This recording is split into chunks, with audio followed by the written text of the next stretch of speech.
What makes Albus Dumbledore like you so much? Newt was stunned for a moment. Is this related to what happened today? Why would this head of the Magical Security Department and director of the Legal Enforcement Department of the Magical Congress of Magnesia ask this? Newt was confused. Dumbledore's fame in Britain and even in Europe was due to the discovery by Dumbledore and his friend Mr. Nicola Flamel of the 12 uses of fire dragon blood many years ago. But this is an academic achievement.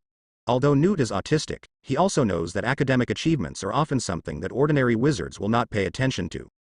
So, why would a head Auror from across the ocean from the Ministry of Magic of Magnesia, who specializes in fighting and arresting dark wizards and criminals, pay special attention to a schoolteacher, a British scholar? I don't know, sir. Newt shook his head.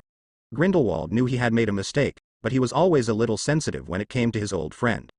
He adjusted quickly and immediately changed the subject. So secretly releasing a group of dangerous magical creatures here is just an accident, right? Newt retorted. Why did I do this on purpose? Want to expose the wizarding world? Want to provoke a war between the magical world and the non-magical world? For the greater good? You mean this? Newt was puzzled. That's right. Grindelwald fired at himself unceremoniously. Newt almost laughed angrily, and he emphasized, I am not a fanatical believer in Grindelwald, Mr. Graves. Great, but I want to know, how do you explain this to me? Grindelwald smiled and waved his hand, and the Obscurus trapped in the bubble slowly rose and floated in the air. Tina was stunned. Mo ran? She had only seen this picture book in the library. Newt. He raised the Obscurus? Did he lie to himself again? Newt turned his head. He ignored Grindelwald who was interrogating him, but looked at Tina and Jacob. This is an Obscurus, not what you think. In Sudan, when I tried to save the little girl, I separated it, but I couldn't save the child. I wanted to take it home and study it, but it couldn't survive outside. It wouldn't hurt anyone. Human, Tina. Newt explained anxiously. But Tina said nothing, just looked at the silence with a pair of sad eyes. In other words, it is useless without a host. Grindelwald felt like his heart was being hammered hard. Then why has he endured the humiliation for so long? How can an Obscurial one whose lifespan is destined to enter a countdown help him win greater benefits? Useless. Newt woke up and looked at Grindelwald in surprise. It was because of the parasitic cannibalism of that magical power that he killed a child. What can you use this kind of thing for? The horror of Obscurus is well known. Such a destructive and uncontrollable terrifying black magic power. Why would anyone discuss whether it is useful or useless? Newt, a scholar who was not good at words, could detect anomalies. Tina, the keen former Auror, was also awakened by a word that woke her up from her sorrow. She looked at Grindelwald with disbelief. Grindelwald's heart skipped a beat. Oops, the secret is revealed. With a heavy eyelid, Grindelwald decided to silence him. You can't fool anyone, Mr. Scamander. You brought this thing to New York in the hope of provoking a large-scale conflict, trampling on the law of secrecy, and exposing the magical world to the public. Newt even forgot about his social fear. He stared at Grindelwald and argued. You know it won't hurt anyone. You know very well. You have committed the crime of treason and betrayed the wizarding community, so you will be sentenced to death immediately. Grindelwald didn't care about Newt's defense at all, he wanted them to die. Miss Goldstein and Mr. Kowalski will be sentenced to the same sentence as your accomplices, execute immediately. Upon hearing her fate, Tina couldn't help sobbing, her eyes always looking at the cold judge. She is not afraid of death, not because he was wrongly accused. She couldn't accept that the person who had wronged her and wanted to kill her was actually her guide and her most respected commander, Mr. Graves. She didn't say a word, but her look was enough. I will inform President Pickery personally. Please. Grindelwald still maintained his demeanor, but what he said was the coldest words. The three executors pressed their wands against their necks. Jacob panicked. Didn't he just need to clear his memory? Why did you hang up? Tina was just crying. There is no greater sorrow than the death of one's heart. She didn't understand why the Graves family would do such a thing, and why Mr. Graves, who she had always regarded as her idol and goal, would do this. In a word, three views exploded. As Aurelius thought, it is always difficult to accept when reality is contrary to what people think is the truth. Faced with this collapse of faith, it is normal to have an emotional breakdown. Rooftop. Tina's howl cheered Aurelius up, and he closed the Transfiguration textbook in his hand. He rubbed his temples with his hands. Fortunately, my talent is higher than I thought. Aurelius smiled. The plan worked. The only difficulty in the whole plan was that he only had a few hours to learn a 5th and 6th grade spell. Luckily he lived up to his fate. Facing the sun, Aurelius turned into darkness. The dense black mist gradually became transparent, and with the help of the mark's positioning, Aurelius teleported again. Basically, every ministry of magic has anti-apparition within it, but obviously, the anti-apparition in the wizarding world cannot even stop phoenixes and house elves, let alone summoner skills that are not in the same system at all. No one noticed that Aurelius was in an invisible state, so he marked Newt again, and Aurelius sneaked into Magic Congress. He came for something else. He didn't take action to save the three of them. They would have done it themselves. Even if it didn't work, Queenie, who had been preparing for a longer time, was the second insurance Aurelius had prepared for them. He just needs Newt and his team to cause trouble at the Magical Congress so as to give him a chance to fish in troubled waters. Thanks to Titina, although he didn't get all the maps of the Magic Congress, he still knew the general terrain. The answer is the floor buttons in the elevator, which have the location of each department marked on them. Aurelius's target is the library of the Magic Congress located under the Major Crime Investigation Department. The Magical Congress of Magnesium was established in an era when wizards and no mice were in serious conflict. This makes the MAC more like a military government. There are no nobles in the magical world of Magnesia. Those with high status are the descendants of the 12 Aurors, the Butte family and other families that have made outstanding contributions to the magical world of Magnesium. Graves, who was replaced by Grindelwald, is the descendant of Fuji Graves, one of the 12 Aurors. Therefore, the laws enacted and implemented by the Magical Congress of Magnesia are very strict. This place is more like an archive, no one will come here to read, and there are strict guards patrolling it. The Library of the Magical Congress is a backup in case the magical world of Magnesia is attacked and the inheritance of knowledge is cut off. For Aurelius, he could find any book he wanted here. This is an absolute gem. Walking through the huge bookshelves, Aurelius lay dormant and waiting. Now that the guards were still there, he couldn't reveal himself to get the book. And he also noticed that there were alarms or defense devices on these bookshelves. Queenie, thank you so much, otherwise I wouldn't be able to get the books here in a short time. Aurelius said hello. It was only after he came in that he discovered the difference between this library and the library. Wait quietly for Newt and the others to cause trouble, and it would be best to attract the guards here. Other than that, Aurelius just wandered among the bookshelves, looking for his goal. The original plan was to leave a mark here so that he could read books at any time. The 300 years of accumulation of the Magical Congress of Magnesia would become his own private library. But when he discovered that this place was not a library but an archive, Aurelius changed his plans. He could only take advantage of the chaos and take away some of the books.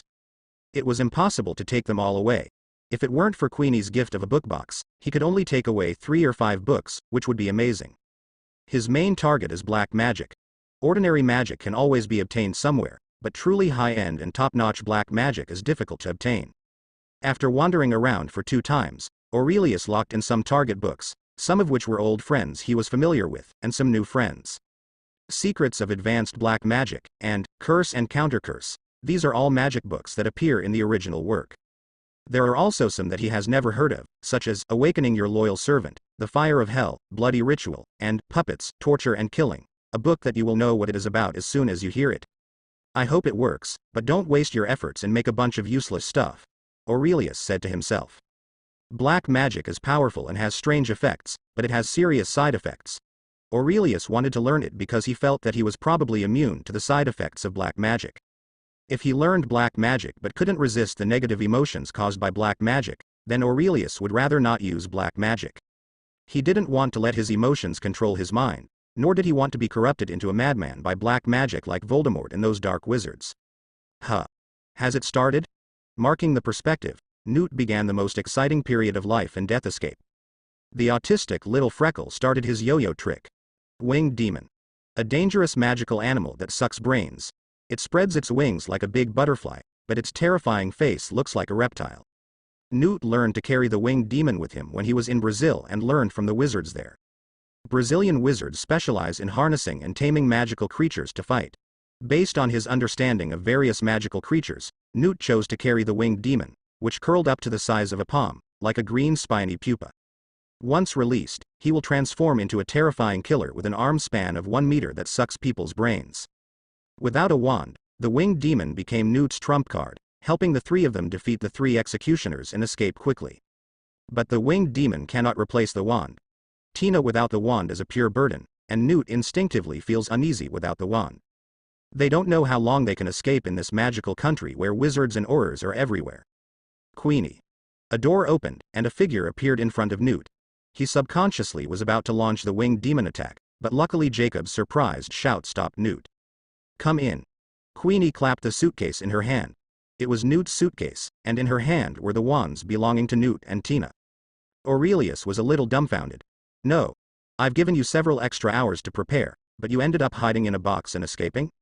Newt and the others' escape was part of Aurelius' plan. He had often acted to maintain the plot before, because that allowed him to maximize his interests. But that's not now.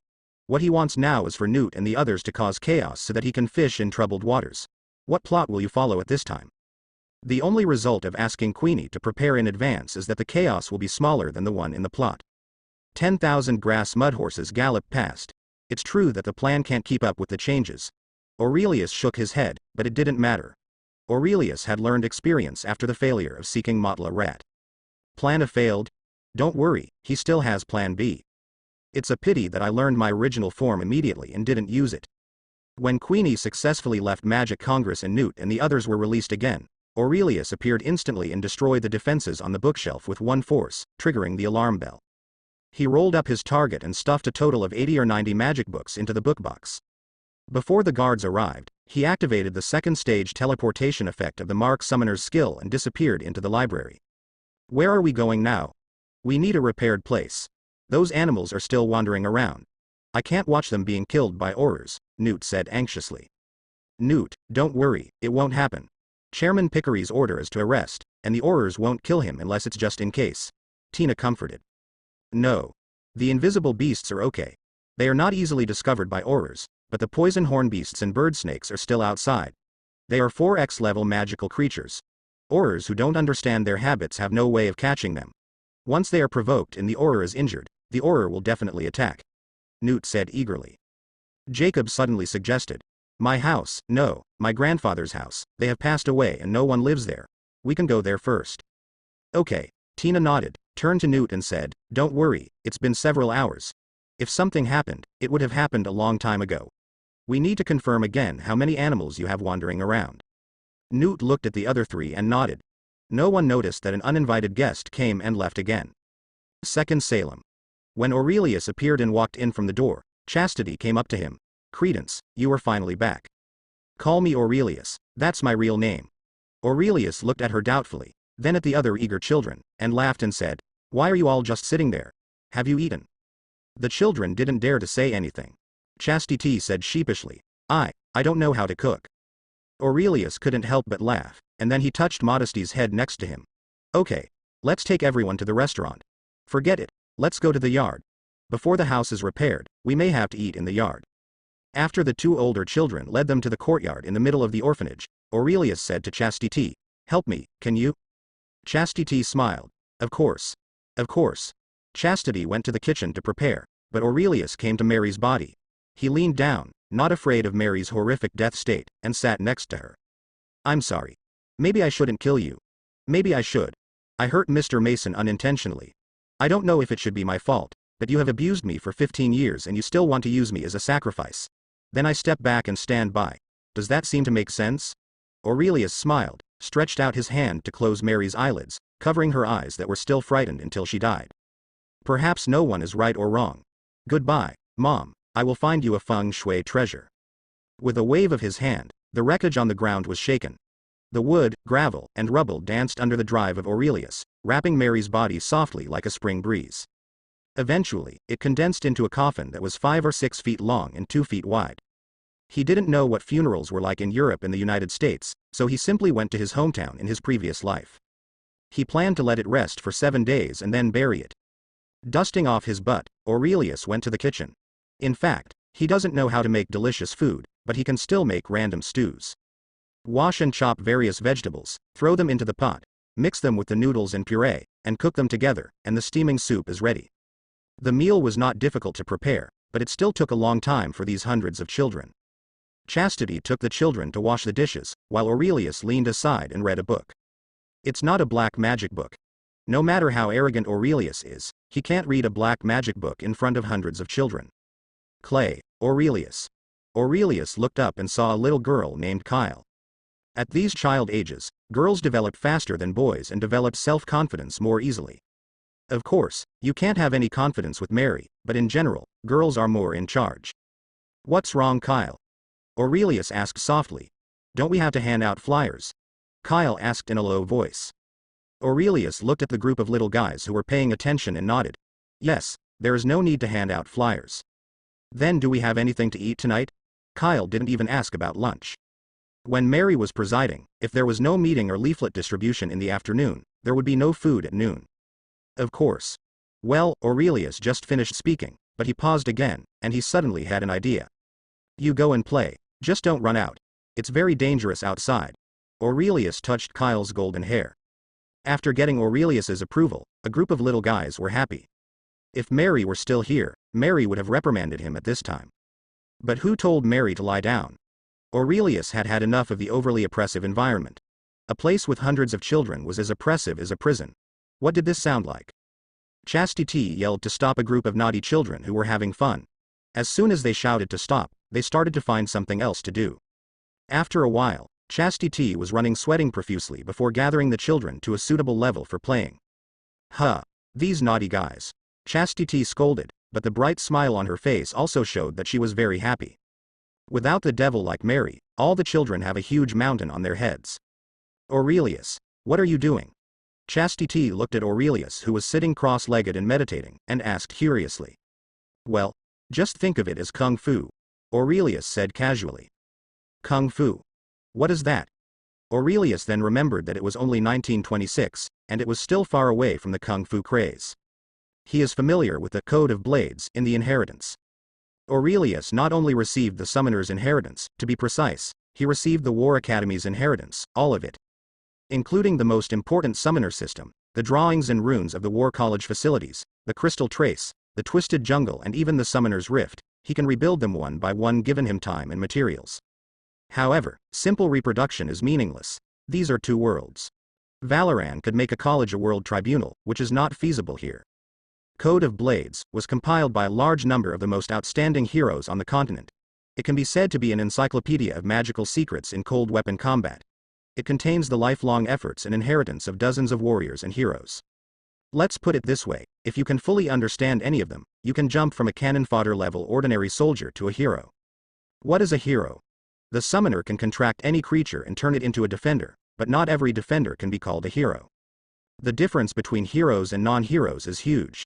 How big is it? Have you seen the military line? Melee minions are where most warriors belong, long-range minions are where most mages belong, and tech guys are better, but they are nothing more than cannons and super soldiers. Thanks to the diligent miners of Crystal Trace, the crystals they mined created the Crystal Hub and used magic puppets to form a military line, so that these ordinary warriors and mages would not become cannon fodder. The Crystal Hub used their power to create magic puppets, so that there were no actual casualties in Summoner's Rift. This allowed various disputes on the mainland to be resolved in Summoner's Rift for a long time, avoiding the occurrence of war, and incidentally let the War College have a transcendent status. Powering the Crystal Nexus is the only way out for these non-heroes. Aurelius didn't expect to cultivate a hero, but the Crystal Nexus in Summoner's Rift gave him a wonderful inspiration. In Valoran, due to the intervention of the War College, any war was prevented from happening, but there cannot be no conflicts between countries. Therefore, Summoner's Rift and Twisted Jungle were created, where any disputes between two countries or forces could be resolved. The Zon College was the guarantee and the contract was made. Summoners from each country came forward to summon heroes to fight. In an offensive and defensive battle targeting the Crystal Hub, the winner won the bet. It can both resolve disputes and ensure peace. These were the rules of Valoran in the past. The War College teaches the Code of Blades to train ordinary warriors and mages. When a duel occurs on Summoner's Rift, these warriors and mages provide power to the Crystal Nexus to create a line of troops. But in the eyes of Aurelius, the military line created by the Crystal Hub can be described as a war machine with unlimited potential. An endless army. No matter how many deaths there are, they are just puppets created by the Crystal Nexus. The Crystal Nexus and Summoning Crystal are not broken, and the soldiers controlling these puppets are not dead. At most, they only need to spend some mana. After 10 minutes of rest, they can join the battle vigorously again. This is very suitable for some ambitious people. Aurelius belongs to the magical world, but at the same time, he doesn't have much sense of belonging to the magical world. The magical world will definitely be exposed in the future, and this cannot be avoided by any confidentiality laws. Grindelwald saw this, and Aurelius, the time traveler, saw it even more clearly. The question then arises. As a tall man in the magical world who is destined to be exposed, can he hide if the sky falls? Maybe, but plan B is still needed. These kids are his plan B. He needs followers. At least until he couldn't have the power to suppress the world, he still needed manpower. Followers. Where do they come from? Magical world.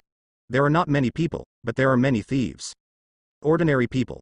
Unless we can establish a country and enter the rules of the game for ordinary people. But this is not what Aurelius wants. Until there are not many changes, Aurelius plans to circle the territory and watch the changes.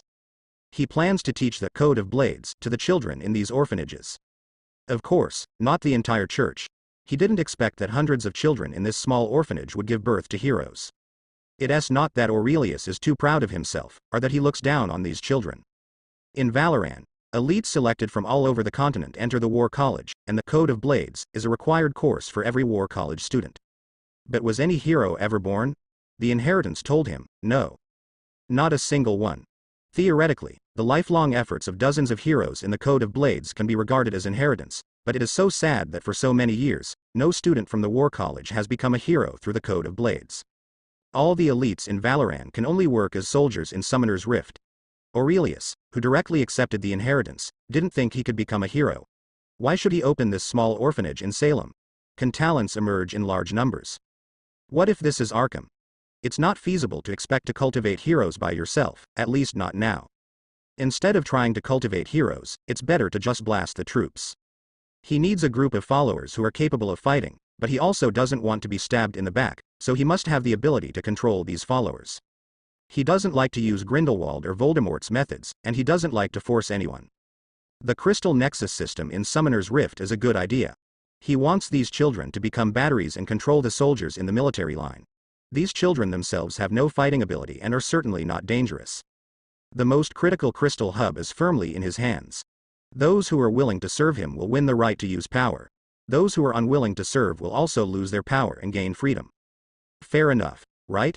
The War College only regarded the crystal hub as a cannon fodder line in the canyon, but Aurelius felt that it had huge potential.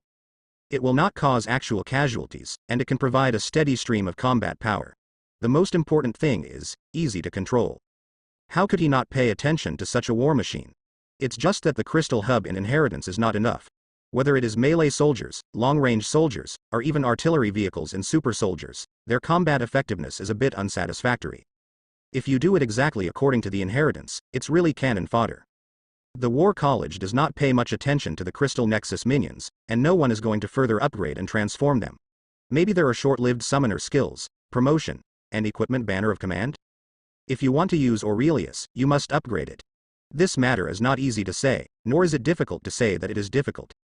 But you can be sure that it will be enough in a short period of time. He doesn't even have room for crystal hubs and summoning crystals. These are just a flash of inspiration from Aurelius, and more will be planned slowly. During the past few days, his attention has been focused on Obscurus. Despite his contract, Obscurus seemed to have gained unprecedented power, but in fact, even as a summoner, he missed a lot of classes. His training as a summoner was just beginning, so he couldn't be dismissed as a rookie based on Obscurus's tyranny. In the War College, summoners also have to learn the Code of Blades. After all, summoners summon heroes to fight, and these heroes are either warriors or mages. They don't know how to fight. Even the number one hero in the contract has how much combat effectiveness. It is worth mentioning that warriors and mages only represent their main damage types. Warriors cause physical damage and mages cause magic damage. It's not a simple difference between melee and long range. Obscurus had endless potential, but Aurelius had not yet decided which direction he wanted to cultivate it. This kind of thing will affect his whole life. Aurelius must be cautious.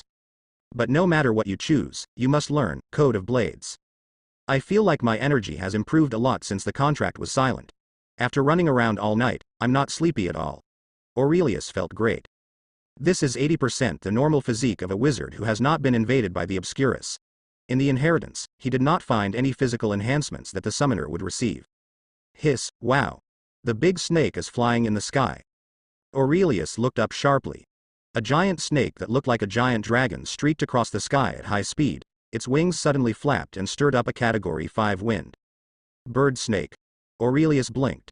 Why did you fly here? He didn't want the entire orphanage to be rebuilt. But looking at it, Aurelius felt something was wrong. The state of this bird and snake is not right. It is neither fleeing in panic nor pursuing in anger. Seeing that it was twisting itself into a knot, Aurelius immediately noticed that it was fighting. And he seemed to know that he was going to lose. He wanted to escape from the entanglement, but couldn't escape. As if to verify Aurelius's conjecture, a huge drop of blue blood fell from the sky. When he watched the huge blood fall on Aurelius' face, it turned into a small drop. Don't let it go. Tangled ropes. Aurelius rested his head and lay down on the pillar behind him. The Aurors are here, and it looks like Newt didn't catch his little cuties, but the Aurors are after them. Birds and snakes. Aurelius muttered. He remembered that in the plot, bird and snake stayed in a tower-like building and stayed quietly for several days.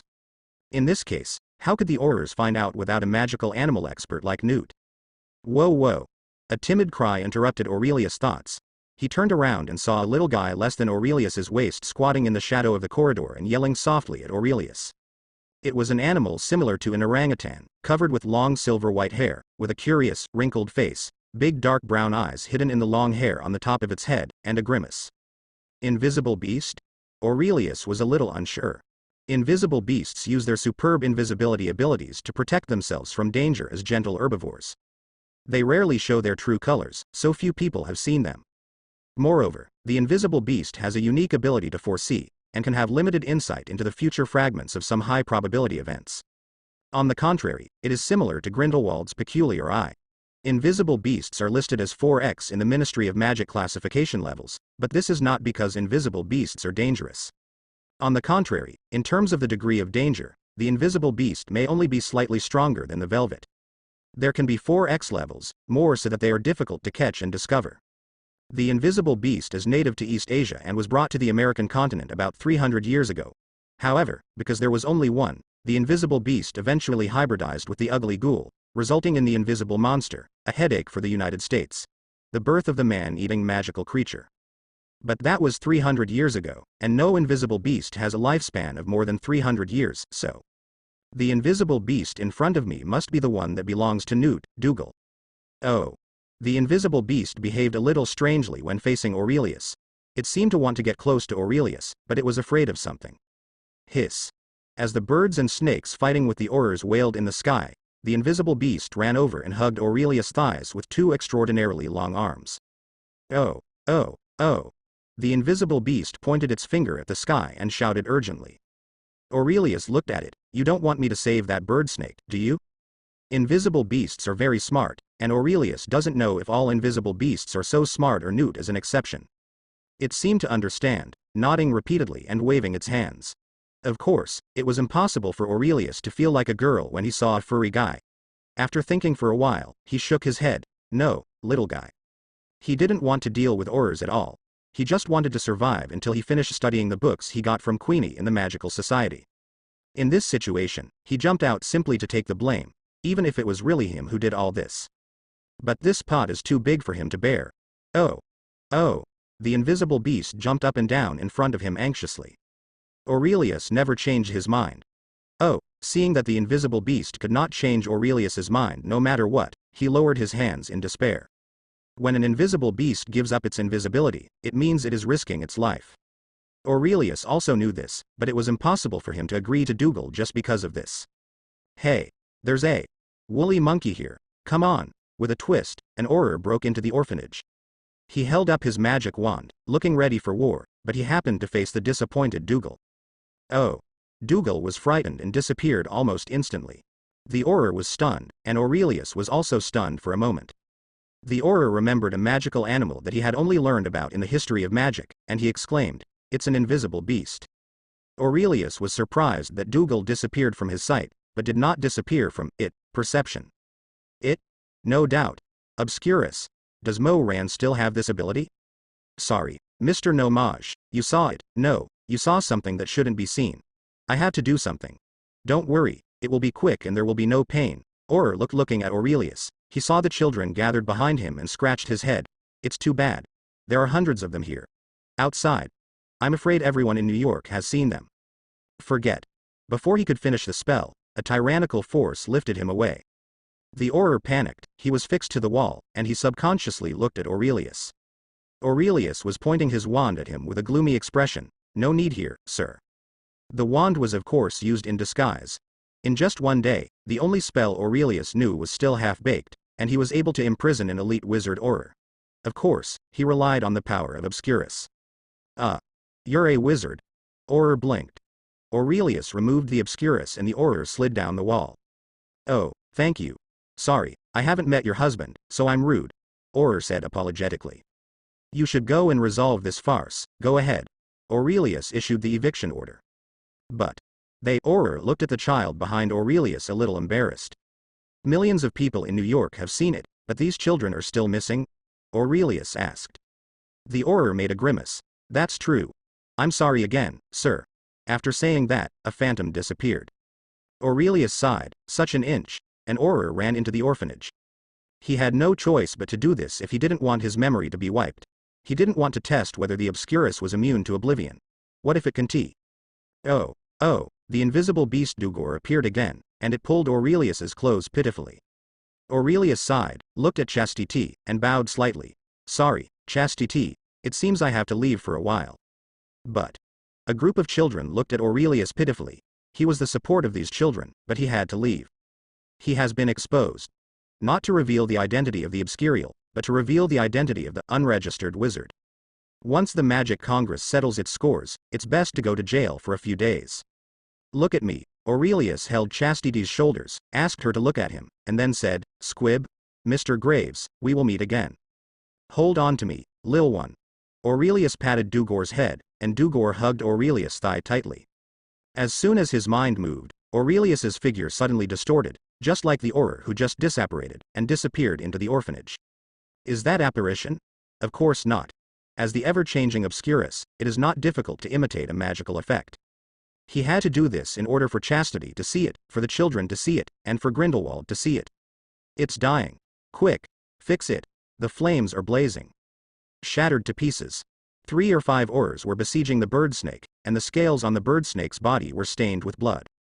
Aurelius felt very strange. The bird and snake could grow larger and smaller freely. Faced with a crisis, why did it not shrink and escape, but instead grew as large as possible to attract attention? Oh, the invisible beast wrapped in Obscurus cried sadly, and Aurelius seemed to understand. In the movie, it is Dougal who brings food to the bird and snake. As a female snake that has just given birth, she should be very manic. If Dougal can get along with it, they must have a good relationship. Although it's a bit incredible, magic is incredible, isn't it? The reason why this bird snake mother didn't shrink down and escape was probably because she wanted to protect the weaker Dougal. And Dougal is actually afraid of Aurelius. The aura of Obscurus on his body would frighten this spiritual beast, but in order to save the bird snake mother, it chose to give up all its disguises and appear in front of Aurelius. What a touching interracial friendship, Aurelius sighed. He didn't know if his guess was right, but he wanted to believe it. He took action. Before being exposed, he chose to stand by and hide himself, but now, there is no need. The body expanded and instantly transformed into a giant. The huge turbulence pushed away the Auror who was attacking the bird and snake, and only by holding on to the flying broom tightly did he not fall down. The Aurors were a little nervous. They didn't understand these magical animals at all. The invisible silence opened them up, but in their eyes, it became the power of birds and snakes. Wouldn't it make sense that a flying snake could harness the power of the wind? But Bird Snake herself knew that this was a power that frightened her. The Obscurus expanded to form a huge hollow cage, which made the bird snake mother feel extremely uneasy. In desperation, bird and snake are about to make a desperate fight. Whoa whoa. The cry of the invisible beast gave the bird and snake a pause, and it was calmed down, and its mottled scales no longer exploded, hovering in the body of Obscurus, gradually getting smaller as the body of Obscurus shrank. Soon, the sky fell into silence. Escaped. An Auror looked ugly. Chase. Where are you chasing? Shut up. Will you die if you stop talking? Magical Congress. Grindelwald stood in front of the map, with 2 of his subordinates behind him. How many did you find? Grindelwald said gloomily. A poison-horned beast, a big snake. Oh, an Auror reported that he found an invisible beast in an orphanage. Orphanage? Grindelwald raised his eyebrows. The first thing he thought of was Second Salem. But he didn't pay much attention. From the information he knew, the Obscurial one, Kevin he was looking for was no longer there, and Second Salem had lost its value. Buzz. A burning sensation rises in his eyes. This feeling is very familiar to Grindelwald. This is his unique talent. His field of vision was divided into two. In the normal eyes was the normal world, but in the precognitive eye, a picture appeared. Credence holds the magic wand and sets off a huge wave of magic in a busy street. The dark flames turned into running demon wolves and evil dragons. Raging like a tsunami, it rushes towards a figure. Credence? He is not a squib. Grindelwald was shocked. He knows that terrible demonic fire curse. No one understands this terrible black magic flame better than him. The completely different black flame looks different from Li Huo, but only Grindelwald knows that if it is an ordinary red flame, then there is no need to worry. The fire spell is a kind of black magic that is easy to cast but extremely difficult to control. The color-changing fierce fire curse represents the ultimate in control. Someone who can have such control is not only impossible to be a squib, but must even be a peerless genius. What did he miss? A super genius who might rival Dumbledore himself. No. There is still a chance. Grindelwald narrowed his eyes. He admitted that he had been a little hasty before and that he should not have broken the originally very strong bond between him and Credence. But he felt there was still a chance to win the allegiance of this super genius again. At least, never let him and Dumbledore stand together. With this in mind, Grindelwald carefully analyzed the scenes in the prophecy, every frame. Where is this? Who is Credence fighting? Why is he fighting? It was difficult. The prophecy fragment was too short, and apart from the powerful fire curse, it brought him too little information. This is also the drawback of Grindelwald's prophecy. He can only see a fragment through his vision, and the cause and effect are completely unclear. Although this is already stronger than the prediction ability of most prophets. Long before, he had discovered the existence of the Obscurial in New York through prophecy, and it was confirmed again and again, making Grindelwald very confident in his prophecy ability. After pondering for a moment, he lifted up his coat, turned around and walked out. Sir Graves. Where are you going? We should be in the center to provide support. The subordinates behind him shouted repeatedly, but only waited for a response of, aren't you here? He wants to save his talented subordinates, who has the time to care about the life and death of the magical congress. Grindelwald returned to Second Salem in a hurry. Facing Credence, who could use the fire curse to its peak in the future, Grindelwald's eagerness for Obscurus was weakened a lot. He went to Obscurus just to deal with Dumbledore, who he couldn't take action against, and Credence in the prophecy already had the possibility of targeting Dumbledore. The difference is nothing more than that one has immediate combat ability and the other needs to be cultivated. Credence. When Grindelwald appeared in Second Salem, Aurelius had already left. Grindelwald faced only a group of Muggle children. Where are Kevin and Credence? Grindelwald asked Chastity, the oldest. Chastity was very nervous. She knew that Grindelwald was not a kind person. Her throat was so dry that she could not even speak, so she could only shake her head. Grindelwald squinted his eyes, sensing that something was wrong. He pulled Chastity over and forced her eyes to look at him. Legilimency. Chastity, a Muggle girl's brain is almost defenseless against Grindelwald. Memories of the past flashed back one by one in just a few seconds. Grindelwald is angry. He didn't see a child named Kevin at all in this Muggle girl's mind. Credence had lied to him. And he, the great Grindelwald, I actually got fooled. What a shame. Especially when faced with Credence's last words to Chastity, he was even more furious. The contempt and sarcasm in his bones almost gave Grindelwald the idea of razing New York to the ground. He ha ha ha ha ha ha. K, lay, dang, see. Okay, you did a good job. Grindelwald smiled very charmingly. He scanned the children here one by one. Credence lied to him. The Obscurial was not a child named Kevin at all, and the child named Kevin did not exist. Then, the Obscurial one must still be here. He had lost his patience, and he roughly planned to look through the memories of every child here. He didn't know that the Obscurus would have no memory when the Obscurus went berserk. Even Aurelius himself surmised this based on the plot in his 2 rampages. Legilimency, Grindelwald cursed. This is so rare. This super wizard who has almost turned spell casting into an instinctive thing actually needs to recite a spell? This means that the Legilimency Grindelwald wants to use is unprecedented. He has to read the memories of multiple orphans at the same time.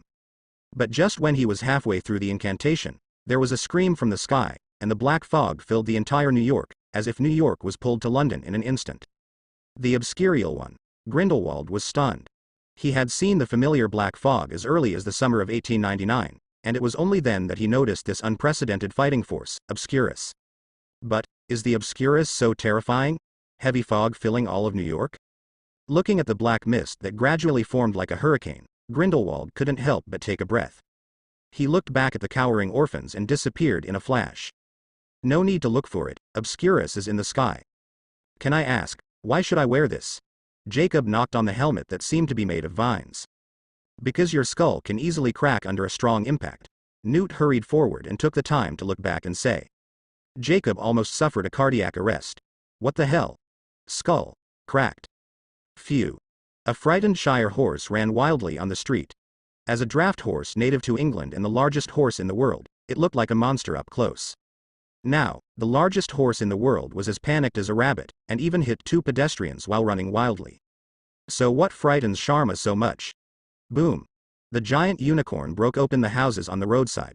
Its huge horn almost grew to the length of its entire body, like a hill, and it was covered in thick hard leather plate armor like a rhinoceros. Gulu Jacob was stunned. Oops. It happens to be the horned beast's estrus these days, she needs a companion. Newt quickly took out a small bottle of liquid, opened the cap, and dabbed a little on each wrist. What is this? Tina asked. The musk of the poison horn, a secretion that can drive female poison horns crazy. Keep an eye on it for me. After Newt finished speaking, he handed the box to Tina and rushed over alone. Then eye-catching. What is he doing? Tina frowned, grinning, with an incomprehensible expression. Jacob shook his head. Wizards like Tina don't understand, and he, a no-mage, doesn't even understand. Is a courtship dance? Queenie was a little unsure.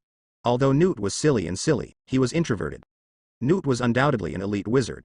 He didn't want to, and Queenie wasn't so easy to spy on him. Brain. Is this useful? Although Tina wanted to believe in Newt's professionalism and elegance, this was too hard to believe. The poison horn is a magical animal native to Africa. It is classified as 4X in the classification level of the Ministry of Magic, which is the same level as birds and snakes. But here's the problem. There are only 5 levels in the Ministry of Magic, which is not enough to evaluate all magical animals. At the same level, the poison-horned beast is almost immune to most spells thanks to its hill-like body shape and armored skin as hard as iron. The huge horn is extremely hard and can pierce most objects, including walls, shields and human bodies. In addition to vigorously poking, the horn of the poison horn is like a huge needle, which will inject a deadly venom after puncture. This is also the origin of the name of the poison horn. This venom will produce an explosion, which is very powerful. Although the poison-horned beast is a herbivorous animal like the invisible beast, the poison-horned beast has a very violent character, especially during the estrus period. In order to compete for mates, many male poison-horned beasts are killed by their own kind and exploded into meat paste. Let's put it this way, in terms of danger, many XXXXX level magical animals are incomparable to male poison horns in estrus. This is a terrible monster. Of all the magical animals that have wreaked havoc in New York City, this horned beast has caused the most damage. Newt was nervous, but he was also grateful. Fortunately, the one that ran out was a female poisonous horned beast. If it had been a male. Come on, baby. Come in. Newt saw the box Tina opened and kept moving slowly. He wanted to lure the poison horn back to the box before the Auror chased after him. Although the poison horned beast is big, it is not bulky. Except for apparition, almost no one can catch up with it. But speed is limited, and he doesn't have much time. He had noticed that there were white scratches on the poison-horned beast's body. This was evidence of being attacked by a spell. In fact, most spells could only have this effect. Quick. Gaw. The sky is full of black fog. The scream awakened the poison-horned beast. Dark clouds are threatening to destroy the city. Even if these Uncle Sams have never heard of this poem, they still feel the same way. It's such an amazing power. Grindelwald stared blankly. As the world's top wizard, Grindelwald was not fooled by appearances. The seemingly silent power enveloped the entire New York, but due to its over-dispersion of power, it failed to destroy New York's power. With this kind of spread, let alone destroying New York, I'm afraid it won't even be able to overturn a bicycle. Does Aurelius know? Of course he knows that no one understands Obscurus better than him. The power of Obscurus is more powerful than Grindelwald imagined. Aurelius did not release all his power at all. The black mist he released looked oppressive, but in fact it was just a tentacle. What is he going to do? Very simple, lure the snake out of its hole. Originally, Aurelius thought that Grindelwald should leave if he could not find the Obscurus. His main battlefield was Europe, and he could not ignore the situation in Europe for the sake of an Obscurus. All he had to do was hide for a while and wait for Grindelwald to leave. At that time, he can accumulate strength and expand territory until the American continent becomes his own territory. Grindelwald holds Europe, Dumbledore has friends all over the world, and the American continent is in his hands. 3 parts of the world, checks and balances. This is the best outcome for Aurelius because he is younger than Grindelwald and Dumbledore but has much greater potential.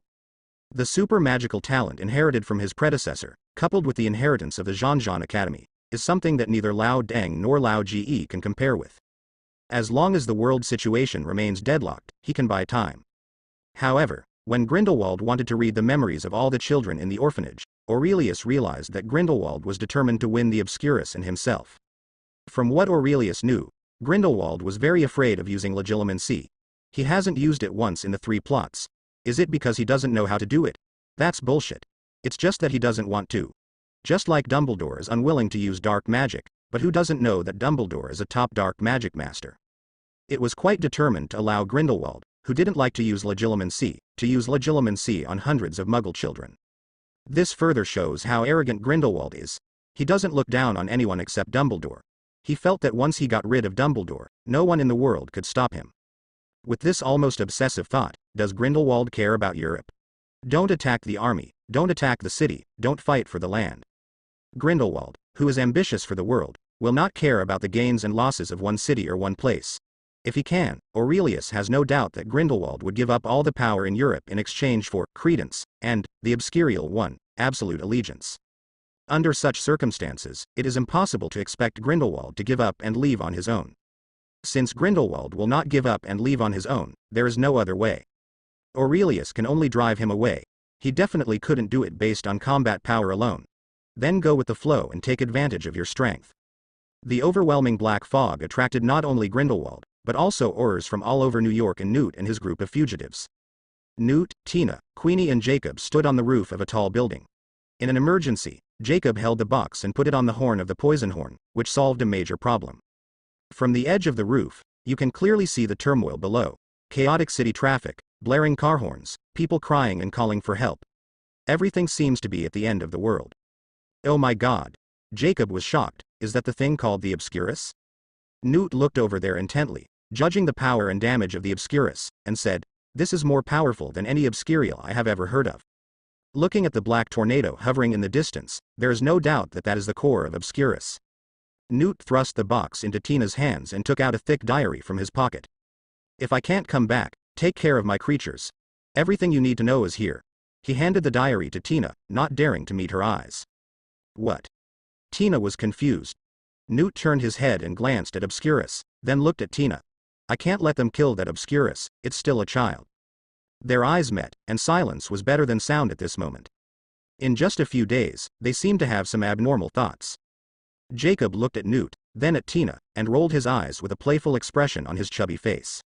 And Queenie next to him had already clasped her hands on her heart with a look of sinking look on her face. Ahem, Newt couldn't stand the atmosphere anymore. He turned around and jumped off the roof, disapparate. "Newt!" Tina shouted without stopping. She turned around and stuffed the box into Queenie's arms. "You heard it too, take care of these creatures." After saying that, he also started to apparate. Queenie looked at the box in her hand and was about to stuff it into Jacob's hand, but she didn't expect Jacob to avoid it. "What a fuss," Newt commented in his mind as he silently looked at the group of people as if they were about to part ways. Obscurus didn't launch any attack at all, he was just looking to bluff people. At most, this terrifying atmosphere and the dark energy of Obscurus will make most people's dark side emotions appear. The Obscurus is a natural source of chaos. It's such an old tradition. Aurelius hung 1 foot outside the wall, leaning sideways on the steel pipe behind him, stroking the soft long hair of the invisible beast with his hands. It was not so smooth even with Rejoice. Hey, hey, hey! What is that black boy doing? Why are all the children grabbing their lollipops? The world is really in decline. Aurelius shook his head. Since the bloody incident in Greenwood District a few years ago, almost all elite African Americans were swept away, and the path for African Americans to peacefully fight for their rights was completely ruined. Then there are future scenarios. So, you can't look at things just by looking at the indications. In the future, people will be disgusted by others. In fact, some people deliberately do this. Isn't it just smashing and looting? Isn't it just a 0 yuan purchase? How many cents is that? In comparison, it is more important for descendants to occupy the heights of the temple. Too old, these pirates no longer learn to sail ships and learn the art of war. Faced with a somewhat chaotic situation, Aurelius was able to deal with it calmly, and no one died, so it wasn't really a big scene. Huh. Here we come. Aurelius straightened up. His purpose was achieved. The purpose of spreading black mist is to find people. The mark can only mark one person, and the black mist in the sky allows Aurelius to control the entire New York. Another reason is to hire people. The Aurors of Magnesia, Grindelwald, Newt and the others were all the guests he wanted to invite. You sing and I come on stage. How can a good show be without good actors and audiences? Aurelius was no one-man show. Now that the guests are here, there is no need for him to let New York continue to be chaotic. The black fog in the sky shrinks and gathers into a black fire cloud. Child. Do you know me? My name is Graves. I know you are in pain. I can save you. Is it uncomfortable to have it in your body? Come on. Follow me. I can save you. I can take you to a world you've never seen before. Grindelwald stood in the square, holding his wand upside down, with his hands open, and spoke emotionally. However, his performance failed to make Obscurus feel the same, but it made Newt, who just arrived, confused. Graves? Grindelwald has no time to talk to Newt now, and he doesn't care whether he is exposed or not. Obscurus is right in front of him. Gaw. There was a scream in the black fog, and a strong wind blew up and knocked the unsuspecting Grindelwald away. For a moment, Aurelius wanted to kill him, but he suppressed this idea. Grindelwald, who seemed to have no resistance, faced the attack of Obscurus, but his expression remained normal. This was definitely not the expression he should have at this time. He hesitated for a moment, and Aurelius was extremely glad that he hesitated. The wand in Grindelwald's hand shone brightly. An unknown magic spell actually withstood the Black Mist's attack, just like a Dementor blocked by the Patron Saint spell, unable to move in. Child. I know you are in pain, relax. Relax. I can save you. Grindelwald did not do anything more.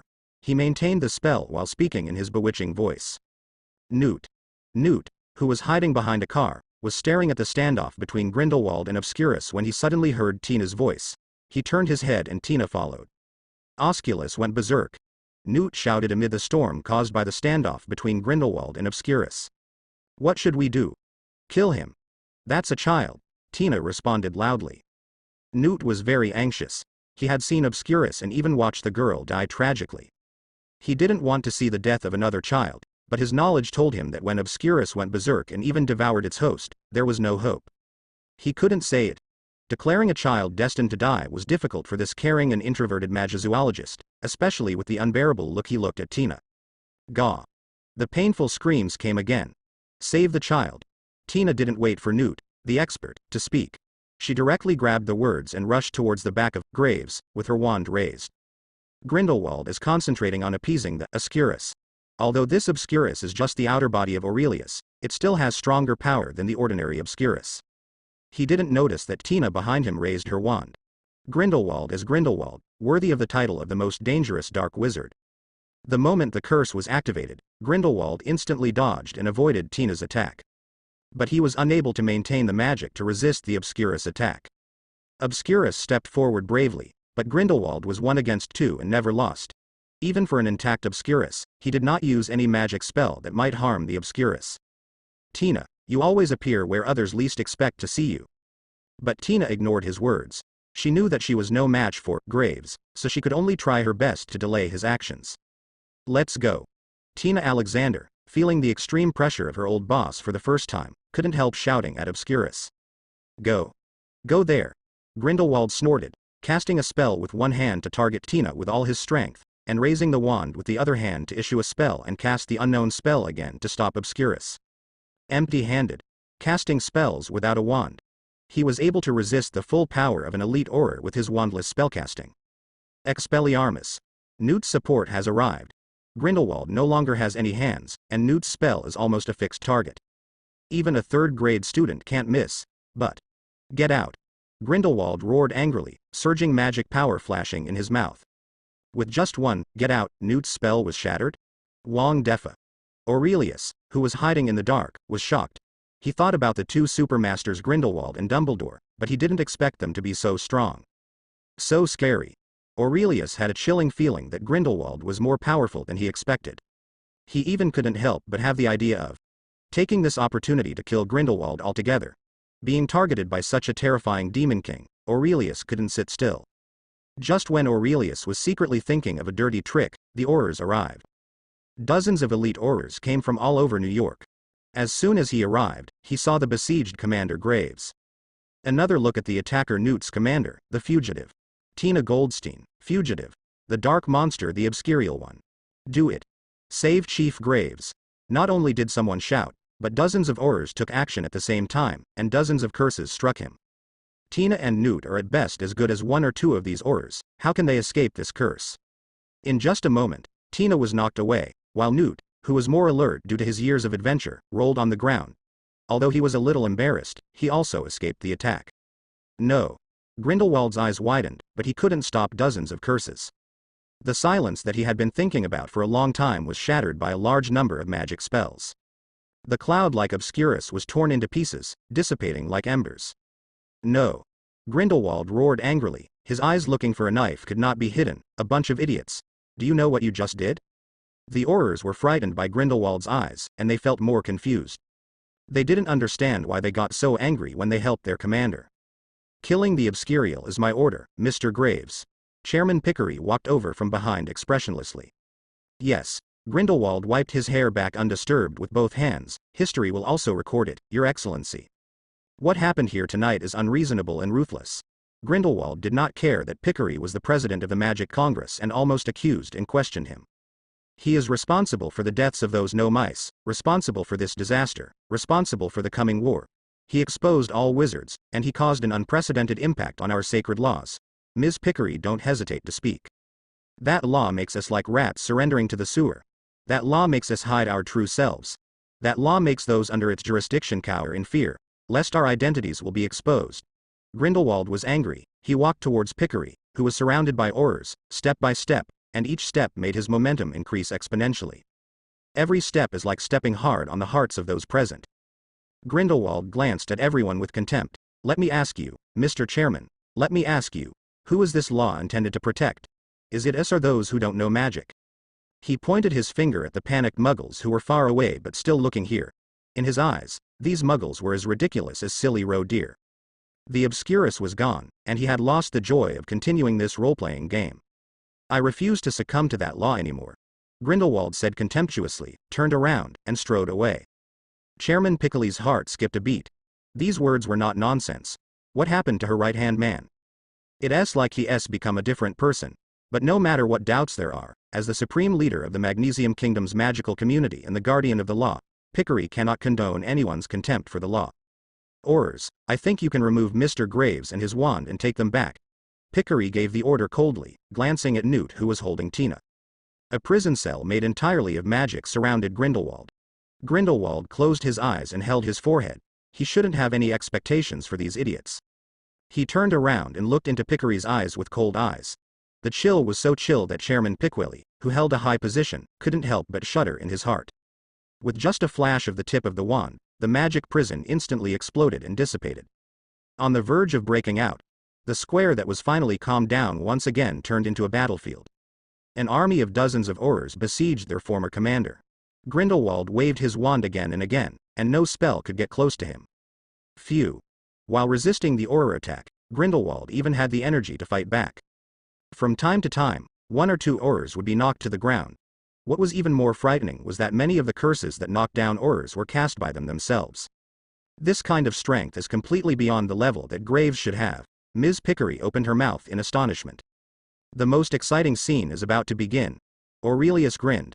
He wished he could hold a bottle of beer in his hand and eat a handful of edamame and peanuts. He was fully focused as this year-end drama intensified and was heading towards the climax of the entire drama. Whoa whoa. Aurelius lowered his head, and the invisible beast Dougal pointed downstairs with a small box. Well, yes, Aurelius was at the scene. He was sitting in the first-class seat, watching everything happening in the square from a high position. You want to go home, right? Aurelius asked. You heartless little guy. Aurelius laughed and cursed, and Aurelius could understand. Compared to the uncomfortable aura of Obscurus on his own body, it was obvious that his owner, Newt, was closer to him. Wait a minute, lil one. Aurelius touched the invisible beast's head and continued watching the show. Seeing that Grindelwald was only a stone's throw away from Pickery, Newt took action.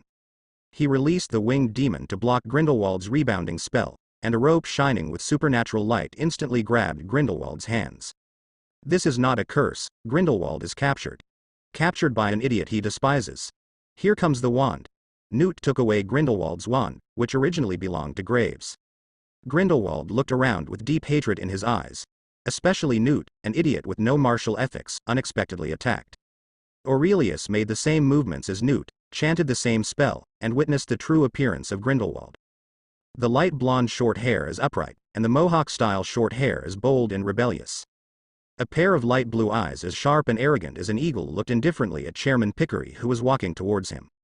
This old boy is so handsome. Aurelius had to admit that the middle-aged Grindelwald had a strange charm. Not just for women, but also for men. Grindelwald? The Aurors were horrified. Chairman Pickery was stunned at first when he saw Grindelwald, but then he became ecstatic. This time there was a big mess in the Magical Congress of Magnesia, and she couldn't wait to blame anyone. Newt and the Obscurial are both targets for blame. But the pot is too big, and neither Newt nor the Obscurial one can bear it easily. But if it were Grindelwald, President Piccoli's mood improved. Grindelwald was kneeling on the ground, his hands were tied and he lost his wand, but he was still fearless. Even when he looked up at Pickery, he was still full of German sarcasm. You think you can trap me? Chairman Pickery had a smile on her lips. In her eyes, everything about Grindelwald was the incompetent roar of the loser. As a winner, even a confused winner, she had to show her demeanor as a winner. I will do my best, Mr. Grindelwald. Two Aurors gave instructions to lift Grindelwald up and take him away. But when he passed by Newt, he stopped, stared at the restless little freckled Newt carefully for a while, and said softly, "Will he die? Even a little bit?" "What?" Little Freckles was confused. "What are you saying?" He said, "We'll see you later." Aurelius appeared next to Newt. Who? Newt looked around, but it was obviously impossible for him to see the invisible Aurelius. His thighs sank, and when he looked down, Dougal looked at him longingly while holding the bird and snake that kept bumping around in the box. Dougal. Great. Newt was extremely happy. I think someone should take care of these things. Jacob and Queenie walked out. One of them was a no-mage and the other was a wizard at the level of an ordinary employee. They were obviously not qualified to intervene in such a battle. Thank God. God. Newt quickly walked over with Dougal in his arms, took the box and opened it. Dougal and Bird Snake's mother have been running outside for a long time, and it's time for them to go back. Dougal. Stay down. Dougal held the box, looked at Newt, and then looked at the place where Newt was standing just now. He didn't see anything, but he knew that someone was there. Mang Mang's big eyes were filled with gratitude, and he waved in that direction, and Dougal reluctantly climbed down the ladder in the box. What was it doing just now? Jacob asked curiously. Newt shook his head. Aurelius smiled. He knew it was time for him to leave, and soon Newt would let the Thunderbird take the venom of the Twilight Demon to erase the memories of the entire city. He didn't want to have his memory erased at all, any memory.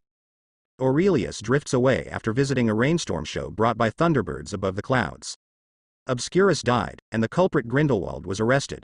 Nothing seemed to have changed, but everything has changed. I can finally live a peaceful life, but it's not easy. It's time to end. Newt finally became the savior. The Thunderbird's command of wind and rain, coupled with the venom of the winged demon, completed an almost impossible miracle, oblivious to the entire city. For Pickery, this is the thing she is most fortunate about. The imminent war has disappeared. An unavoidable disaster was averted. Wizards like them can eat hot pot, sing songs, and live and die drunkenly in the little world of wizards. They are like ostriches, they bury their heads in the sand and feel at ease that all dangers are gone. Countless Ministry of Magic employees braved heavy rain and walked on the streets, alleys, high-rise buildings and buildings of New York. They waved their magic wands and restored the entire city. But there are still troubles. The destroyed buildings can be repaired, the broken steel beams can be repaired, but the dead people, no one can snatch people from the hands of death. Even fairy tales don't dare to write like this. Urban recovery may be a good thing, at least for insurance companies, yes. But this was not necessarily the case for Aurelius, who lost a large sum of money in compensation. Not just the house's insurance, but Mary's accident insurance as well. Now that the house has been restored, he can no longer frame the insurance company that Mary was killed by a beam, right? Not only could he not get the money, but he had to spend a sum of money to bury Mary. Although Mary was not a good person and had abused him for more than 10 years, she never starved him to death. The dead are the most important. Gratitude and hatred are already in the past, so there is no need to worry about them. Aurelius returned to the orphanage in Second Salem. He said before that he was going out for a while, but now Grindelwald has been imprisoned and must leave New York even if he escapes. Now that Grindelwald is gone, of course Aurelius doesn't need to leave. The plot seemed to have passed, but Aurelius became even busier. He has things to deal with in Second Salem. Mary transformed Second Salem from a church almshouse into her private property. But now that Mary is dead, as Mary's adopted son, it is obviously impossible for her other children to pay the inheritance tax and can only be passive. Give up inheritance rights. Second Salem would therefore also become the private property of Aurelius. He disliked the name Second Salem and changed the name of the orphanage to Majoris. Because she did not inherit the New Salem Benevolent Society, the society declared bankruptcy, and the members of the society that Mary had worked so hard to recruit naturally dispersed. But those anti-wizards will not disappear. This is doomed from the time when the purifiers concealed their identities and blended into no-mage society. Aurelius cashed in some gold coins that no one could recognize had been stored in a bank vault. 100 gold coins is a large amount of money, and after paying the inheritance tax, it is enough to maintain the normal life of the orphanage. Aurelius hired an old man named Bone to cook for the children. Bone used to run a restaurant and was very good at it. The arrival of Bone freed Aurelius from his temporary role as cook. Majoris, second floor. Boom. There was a crisp explosion, and a hexagonal glass exploded, and the runes emitting gleaming blue light gradually dissipated in the air. No, we still have to continue to look for alternatives. Glass cannot be used to create crystal hubs, but it can be used to make one-time summoning crystals. Aurelius shook his head and dumped a bed of glass debris into the trash can. Aurelius is working on replicating the crystal nexus in Summoner's Rift. This is a big project. The military line in Summoner's Rift is composed of Crystal Nexus, Summoning Crystal, Rune Golem and people from the War Academy. It would be more intuitive to use a video game analogy. Rune Puppet is the character in the online game, Crystal Hub game itself. Summoning Crystal is the function of creating a character. The mages and warriors of the War College represent point cards on the one hand, and control the game character as a player. These elements are indispensable. Code of Blades contains the training methods of warriors, which can be separated out to allow ordinary people to cultivate magic power. Rune puppets are created by summoning crystals, so there is no need for Aurelius to bother. Summoning crystals and Crystal Nexus are the trouble. Aurelius wanted to use glass instead of crystal. Glass was cheap, and that alone made it worthwhile for him to try. As a result, it is difficult for glass to carry complex rune magic. It is impossible to make a crystal hub with glass. Even a summoning crystal can be made with glass, but it has become a disposable item. It's not impossible. The summoning crystal becomes a consumable, which can be regarded as an additional means of control. Aurelius thought so. Anyway, if you summon a rune puppet once, it won't be used all the time unless it needs to be updated or destroyed. Summoning crystals in Summoner's Rift can be used by multiple people for a long time. At worst, you only have one summoning crystal per person. The cost is cheap anyway, and glass will only get cheaper in the future. Summoning crystals are easy to say, just make do, but they are not unusable. But the Crystal Nexus is now in trouble. Don't even think about replicating it. The two worlds are different. Aurelius doesn't know if there is a crystal mine in Valoran in this world, so there is no way to find it. It would be more realistic to find a crystal mine in this world than to find a group of material scientists to create high-strength glass. After all, if glass can create summoning crystals, it can also create crystal hubs. The key to the problem is that there are too many runes in the crystal hubs and the glass is not strong enough to bear them. When this low-match summoner plan lacked an important link, Aurelius was fully prepared in advance. He named the method of cultivating mana separately as meditation. Meditation can allow ordinary people to obtain mana, but since Aurelius deliberately did not teach combat skills and spells, the mana is useless. He doesn't know how to teach, and he can't teach. At least not possible now. While the children in the orphanage were learning meditation, Aurelius invited a retired teacher to teach them. It doesn't matter if the children don't want to follow Aurelius in the end, it just allows Majoris to play its role as an orphanage. With Aurelius free, he can learn magic. The wizard's power may not be very powerful, but its mysterious and dazzling effects can be used in many places outside of battle. The most important thing is that Aurelius's magical talent is outrageous. In just 1 month, he taught himself all the spells, transfiguration and defense against the dark arts before the 3rd grade. He also learned the 2 major black arts, the fire curse and the death curse. What does it mean to be a genius wizard? It has been a month since Grindelwald was arrested. It was a very dull month. Far less exciting than the few days when he first traveled through time, but it allowed Aurelius to settle down for a while. The morning sun was nice. After enjoying breakfast with the others, Aurelius sat in a rocking chair and soaked up the sun. There is the sound of reading aloud in my ears, and the breeze blows on my face, just one word, ba is very comfortable. Although there are many lessons to make up for, Aurelius also knows how to combine work and rest. With such beautiful scenery, it's good to relax a bit. But as a shadow blocked him and the warm sunshine disappeared, Aurelius opened his eyes. Two women stood before him, Goldstein sisters.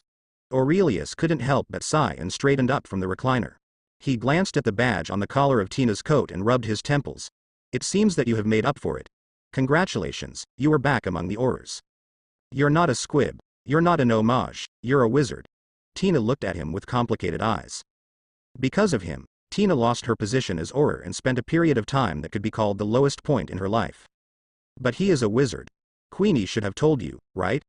Aurelius looked at Queenie, who kept holding hands behind her. To be honest, you came a little later than I thought. Aurelius had already anticipated what would happen today. He showed up when he went to find Queenie. Queenie is a natural legilimency. Although she cannot read her own memory, Tina's memory is almost defenseless to Queenie. Tina broke the rules because she was punished by Mary, which resulted in her losing her position as Auror. Would Queenie not know about this? Without the subsequent meeting, Queenie might have quickly forgotten it, but with that meeting, Queenie could also quickly remember it. Who are you? You are not a wizard from the Kingdom of Magnesium. I checked all the information on the Magic Congress and you are not there at all. Tina stared at him. Aurelius smiled. You ask me, who should I ask? I grew up here. Why do you think I am not in the Magical Congress of Magnesium? Where did your magic come from? Where did your wand come from? Tina asked. Didn't Queenie tell you what I did when I went to find her? Aurelius avoided the important and took the easy. Don't try to avoid the easy and easy. You already knew how to cast spells before you got Queenie's textbook. Tina snorted. Aurelius banged his head. This girl was not bad and had principles, but she had little imagination. I can only get the magic book from Queenie? Who else? Who else did you attack? No, you're a little allergic. I didn't attack anyone. Aurelius waved his hand. He sat on the chair with the old god around. In fact, more than half a year ago, I only thought that I had superpowers. Ability. What's the meaning? Have you read the comics? DC, Superman, new this year, great comics.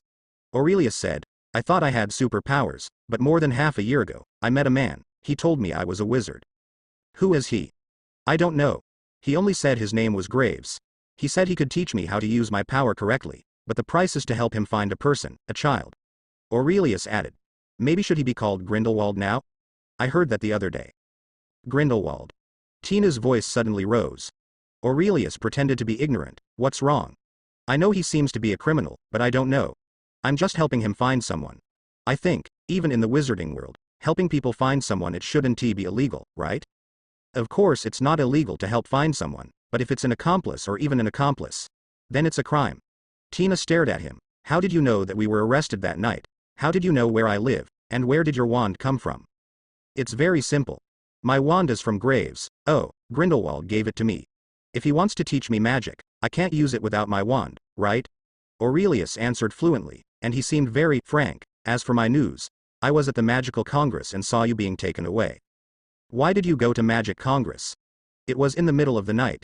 Tina seemed to have caught the flaw in Aurelius's story and pursued him. Madam, I live in a world of ordinary people, or even worse, an orphanage run by an anti-wizard lady. I can only learn magic secretly at night. Little Bear Tanshu.jpg. As for why I went to Magical Congress, because Graves was there, and he said that if I have any news, I can go to Magical Congress to find him. Tina asked. What news did you get that day? Of course, everyone in New York has seen it, okay. I waited at the entrance of the Magic Congress for a long time, but he didn't come out, so I had no choice but to go in and look for him. So, you don't need to tell me what happens next, right? Tina thought about it carefully, and there seemed to be no loopholes in Aurelius's words. She nodded and accepted it for the time being. Okay, Mr. Barborn. She looked at Aurelius. If you finish reading those books, can you return them to Queenie? Although they are just textbooks, they are also very commemorative to Queenie.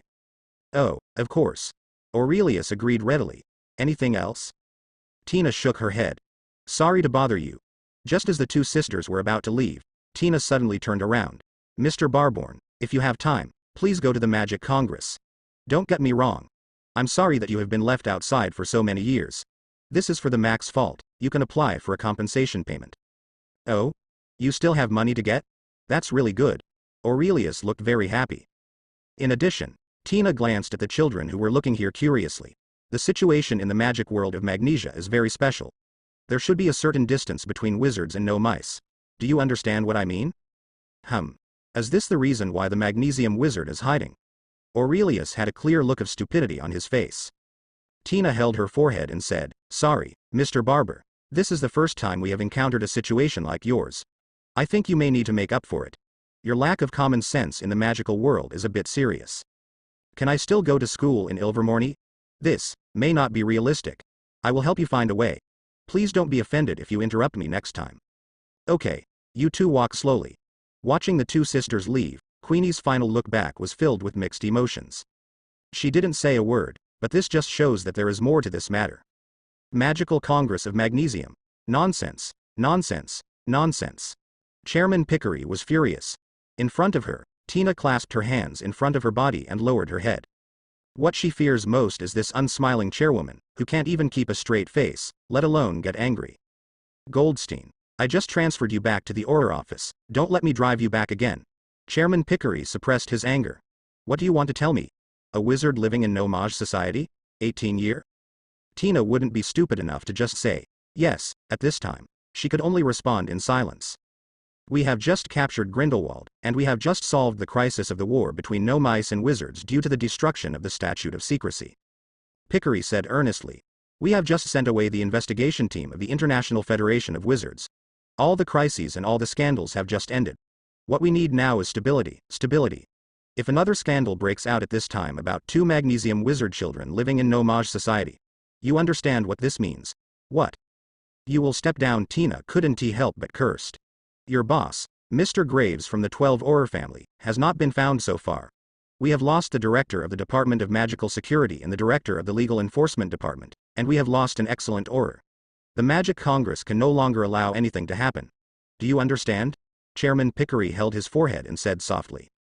But what should Mr. Barborn do? Pretend not to see it? Chairman Pickery raised his head and pondered for a moment. Any wizard without a registration record is a stowaway and will be expelled according to the laws of the Magical Congress of Magnesium. Tina was stunned. She looked at Piccoli's indifferent expression and felt incredible.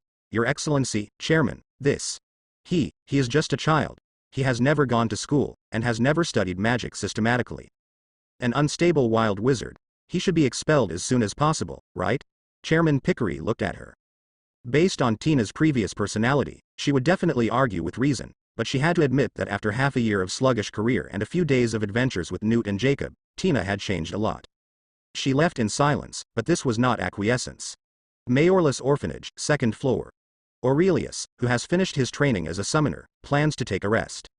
Summoners also need to practice. Improving the summoner's cultivation level can unlock more requirements for the use of summoner skills, and can also increase the runes that can be attached to oneself. This was a waste of time. Since the quality of electric lights these days was mediocre, he would practice summoning before resting every day and put his magic studies during the day. Whoosh disapparate. Aurelius turned around. It was Queenie Goldstein. Good evening, Queenie, but it seems that you came at the wrong time. I have already planned to take a rest. Aurelius felt a little strange, but he didn't show anything strange. He certainly doesn't think this sexy girl is here to do some adult stuff with him. You have to leave. Queenie pulled on the slippery skirt and said. Why? The Magic Congress refuses to provide you with compensation, Pickery. She is the president of the Magic Congress, and she believes that your existence and your experience are a scandal to the Magic Congress of Magnesium. Queenie looked at Aurelius with a complicated expression. As always, she couldn't see any memories in Aurelius' brain. Queenie didn't quite believe what Aurelius said during the day, because none of it could explain why she saw chaos and darkness in Aurelius's head, and why Aurelius was immune to her talent. And how did Aurelius know that she was a natural legilimens? Without answers to these questions, Queenie will not believe Aurelius. But she came anyway, and she didn't tell her sister. She had told Jacob and Newt that there were no secrets between their sisters. She lied, but in fact it was just Tina who had no secrets in front of her. Able to read people's hearts, Queenie has many more secrets than she imagined. Oh? Aurelius showed a sarcastic smile. What do they want to do? Cleanse my memory. Make me and others think that I have been living in the magic world. Or, it's easier to kill me? Kill me? Erase my existence as a scandal? No, no, no, Queenie waved her hands in a panic, stroking her long hair. Chairman Pickery thinks you are a smuggled wizard, and will deport you according to the laws of the Magical Congress of Magnesium. Oh? It's my villain's heart that judges the gentleman's belly.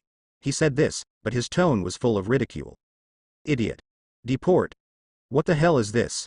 Whether it's tampering with memory or killing him directly, it's a one-and-done solution, but he chose deportation? Aurelius's evaluation is, let the tiger return to the mountains. Aurelius was puzzled. Does the chairman of the Magic Congress have this kind of brain? If it were Aurelius, he would definitely send someone to express condolences as soon as possible, along with compensation and a lot of discounts.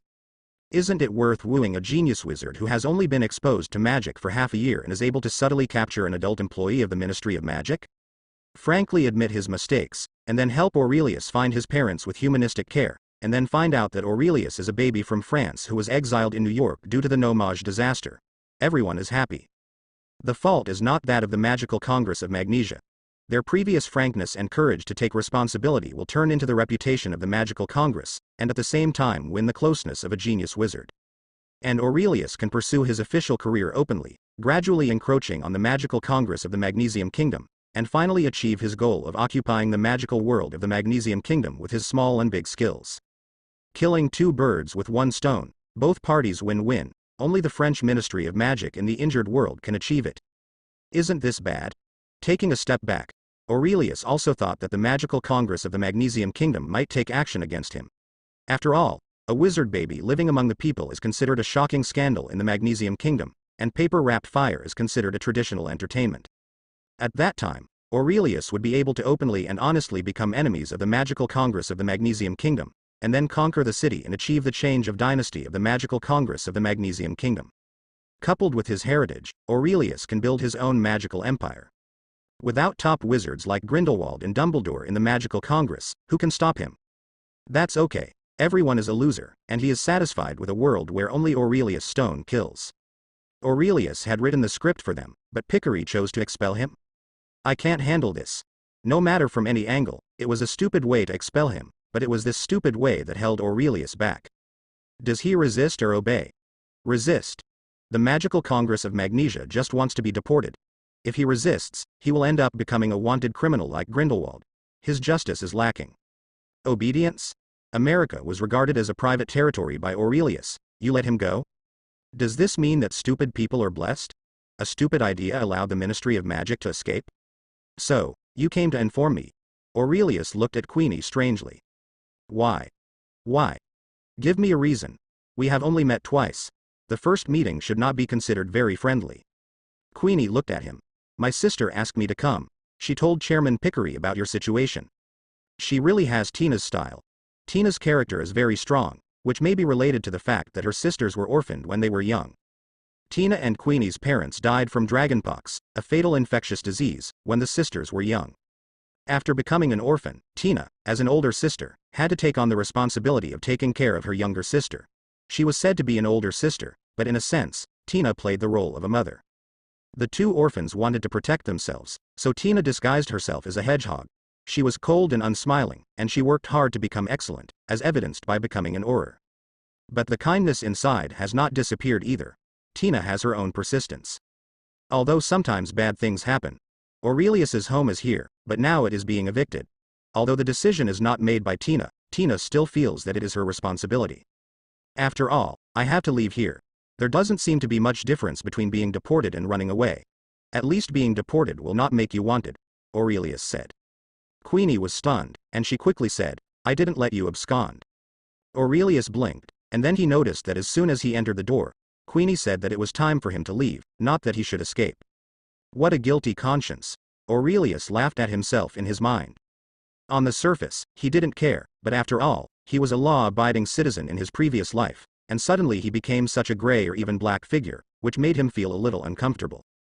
Tina has written to Newt, hoping that he can help you issue an immigration application in the UK. Tina will help you find someone to pass the immigration application so that you can stay in the country. Chairman Pickery also no objection. Queenie told Aurelius all the ideas she and Tina had been thinking about most of the night. Tina and I will hold back the Auror who came to deport you tomorrow morning. You have to leave temporarily for 2 days. According to the law, a wanted notice will be issued after 3 days. 3 days is enough to wait for your immigration application. I'm here to inform you. You have to leave here early tomorrow morning, otherwise, you will have to go to the temporary prison to stay for a few days. Aurelius nodded. He was familiar with the plot, but he was unfamiliar with the laws of the Magnesium Kingdom's magical world. He didn't even know these regulations existed. Tina thought perfectly. This matter was not a big trouble in the first place, at least it was less trouble than Newt had a month ago. Threatening the statute of secrecy, escaping from prison, and attacking a muggle, each case could keep Newt in prison for more than 10 years. However, in the end, Newt was pardoned for most of his crimes due to his achievements in brainwashing the entire New York, and was finally deported in name only. If Aurelius's purpose is to stay in the Magnesium Kingdom, it can be easily achieved according to Tina's method. However, Aurelius felt very awkward. Kelly has no objection, but I do, Aurelius said. Queenie. O_O? Aurelius has no intention of accepting Tina's offer. Joke. Aurelius regards himself as the future master of the magic world of Magnesia. Will he accept such a plan that is almost like a charity from Pickery? It was obviously the fault of the Magical Congress of Magnesium, so he should be a victim. Not only did he have no compensation, but he also had to face himself with a lofty attitude of giving alms. Accepting this would make Aurelius feel like a dog. A dog wagging its tail and begging for mercy. Deportation. It doesn't matter. I just want to go out for a walk. I have been in New York for 18 years. The world is so big, why not go and see it? Aurelius smiled. Queenie looked at him. You want to leave? If I want to leave, I will leave by myself. Please tell the Aurors who are coming tomorrow that you don't need to come, Aurelius said calmly. I'm afraid this won't work. They won't stop coming. This is against the rules. Queenie was a little embarrassed. Rules. Queenie, don't forget who broke the rules first. New York has just experienced a disaster. The Magic Congress certainly doesn't want to see the magical world exposed again. Aurelius took out one from the bedside. A small notebook with the national emblem of America on it. I am an upright American citizen. Magical Congress has the right to deport an unregistered wizard, but it may not have the right to deport a legal citizen and taxpayer of the no-mage government, right? Bring it to Chairman Pickery for me, I think she will understand of. Queenie took the certificate handed over by Aurelius, pursed her lips, waved her wand, and disappeared. Aurelius, however, went back to bed and fell asleep as if he was heartless. This is confidence. Have the confidence to flip the table at any time. He didn't take over the magic world of Magnesia, but he didn't want to do it yet. Notice. It's don't want to, not can't. Just because a lion doesn't care about ants, it doesn't mean that a lion won't dare to trample the ants to death. Don't feel exaggerated. The gap between wizards and wizards may be wider than the gap between lions and ants. Wake up to dawn. The Magical Congress exploded. Pickery held Aurelius's certificate and wanted to crush it. She has always maintained her own identity, but she can't help but have the urge to roar like a lion from heading. Never before has any wizard dared to despise her or threaten her like this. But the remaining reasons still allowed Pickery to suppress the idea of immediately sending an Auror to capture Aurelius. Aurelius's situation was too special. Since the founding of the Magical Congress, wizards and no-mice have been in a state of absolute isolation. Except for Aurelius, no wizard has the identity of a citizen of Magnesia, and some of them are fake. But obviously, Aurelius is real. Any behavior that sets a precedent will be avoided by these politicians. This is why so many reformers throughout the ages have gone down in history. Not everyone has the courage to replace the old with the new. Should we negotiate with the no-mage government? Wouldn't that violate the confidentiality law? If he insists on going his own way without negotiation, what if Aurelius directly exposes the secrets of the wizarding world? Aurelius told a few people that it didn't matter, but what if his behavior inspired those wizards who were unwilling to obey the Magic Congress? Is there still a day when the Magic Congress will be quiet? One question after another, each with potentially serious consequences. Do you dare to start such a first of its kind? Pickery, she obviously does not have the courage. You don't even need to see the power of Aurelius. The final result can only be nothing. Making mud and pretending to be blind are also traditional arts. The Magical Congress only pretends that Aurelius does not exist, and that Aurelius is just a stowaway wizard. To be honest, this is still not a good first. Pickery and the Mac are destined to suffer a miserable loss.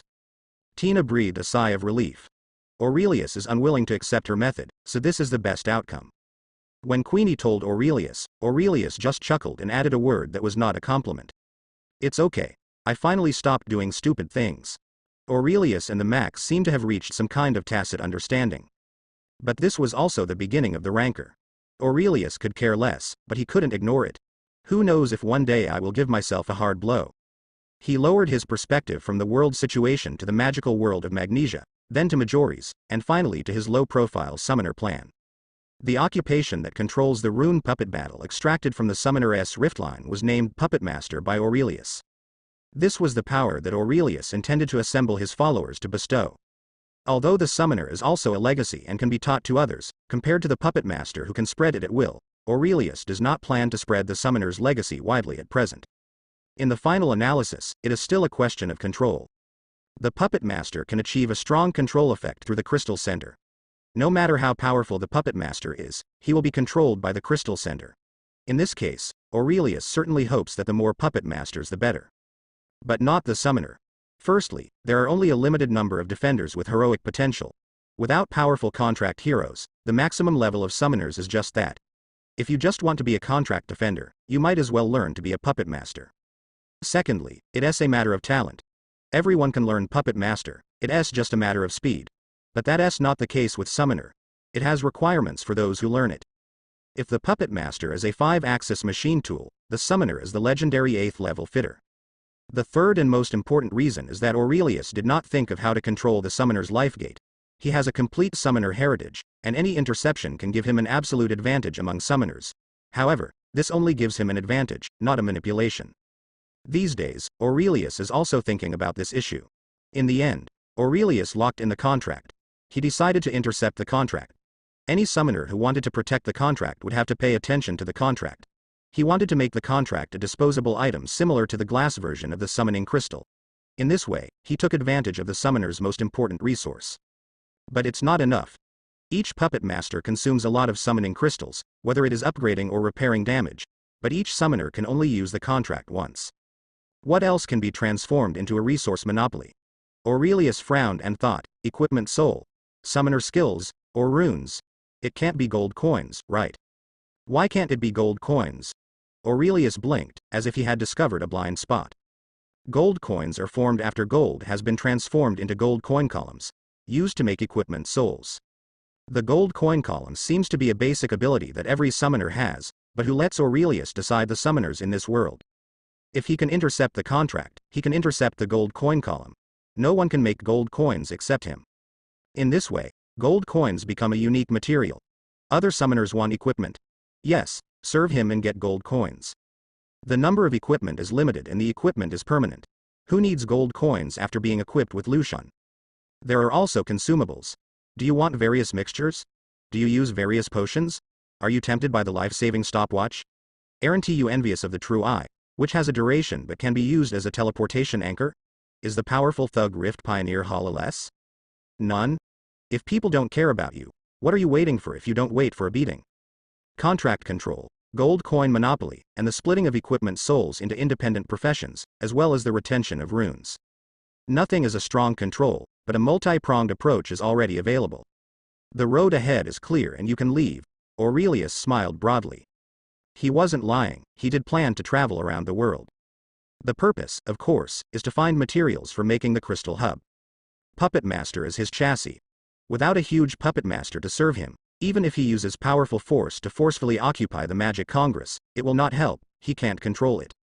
What he wants is a magical world that can be clenched into a fist in order to win the qualification to sit on the card table, not a supervillain who pursues chaos and wants to destroy the world. All he was missing was the Crystal Nexus. Maori's is on the right track, and Chastity will help him take care of his home. Most of the children have already developed their magic power, they just need to practice step by step. When Aurelius returns with the Crystal Nexus, these helpless children will become an endless army. After handing the matter over to Chastity, Aurelius left quietly one early morning. He didn't leave directly. Because before leaving, he still wanted to solve a question. Modesty, the girl who sang The Witch's Broom, and hopscotched. Why did she have a magic wand? This is also very easy to do. Queen's Sweet Bakery. Looking at the crowded shop, Aurelius smiled, held up his hat, and walked in. The chubby Mr. Kowalski was busy greeting customers, and several shop assistants were carrying back large bags of flour from outside. The whole store is filled with unique baked goods, each one full of imagination. But coincidentally, there are many Aurelius who have seen them here. The invisible beasts Dougal, Niffler, and Birdsnake. It's just a little fatter, and there are many Q versions. Many dangerous-looking magical animals have become cute in this style of painting, not to mention the already cute little guy like Shoo Shoo. The secret recipe inherited from my grandmother, coupled with the careful and exquisite shape, has become the secret recipe of sweet bakery. Jacob was so busy that he had no time to stop. He was always between the food pickup port and the counter. With a friendly smile on his chubby face, he would chat with guests from time to time. He seemed very happy and satisfied with his current life. Do what you love and make the money you love. Aurelius looked at him, and inadvertently, he could always see a little confusion and melancholy on Jacob's face. He also has troubles, and he also has some emptiness. He lost a very important person. What a coincidence. This is the purpose of Aurelius coming. He also needs a very important person. What's more, what they need may still be the same person, a woman, Queenie Goldstein. Sorry, sir, we're closing. Jacob walked up to Aurelius apologetically. He has noticed this man for a long time. He came here very early, but he has never made a choice and has no intention of leaving. I'm here to see you, Mr. Kowalski. Aurelius took off his hat. Looking for me? Wait a minute, sir, I don't seem to know you. Jacob looked confused. Aurelius smiled, stopped talking nonsense, and went straight to the point. So, Queenie, do you know Queenie Goldstein? Jacob murmured the name. Queenie. Queenie Goldstein. So familiar. But where have I heard of it? Just familiarity? Aurelius asked. What if? Aurelius frowned. This is wrong. Jacob should not have his memory wiped away. Boss, I'm leaving first. A young man came out of the kitchen and said to Jacob with a smile. Okay, Hendry, come early tomorrow. You're late again today. Jacob replied. The young man named Hendry scratched his head and walked away embarrassedly. I'm curious, Mr. Kowalski, do you really not remember? Aurelius looked at him. Me, what should I remember? Jacob couldn't help but feel funny. He was really a weirdo. Sir, my store receives hundreds of customers every day. How can I remember who I have met? I can remember that they are familiar. It's already pretty good. I don't know if you are a spy or a policeman.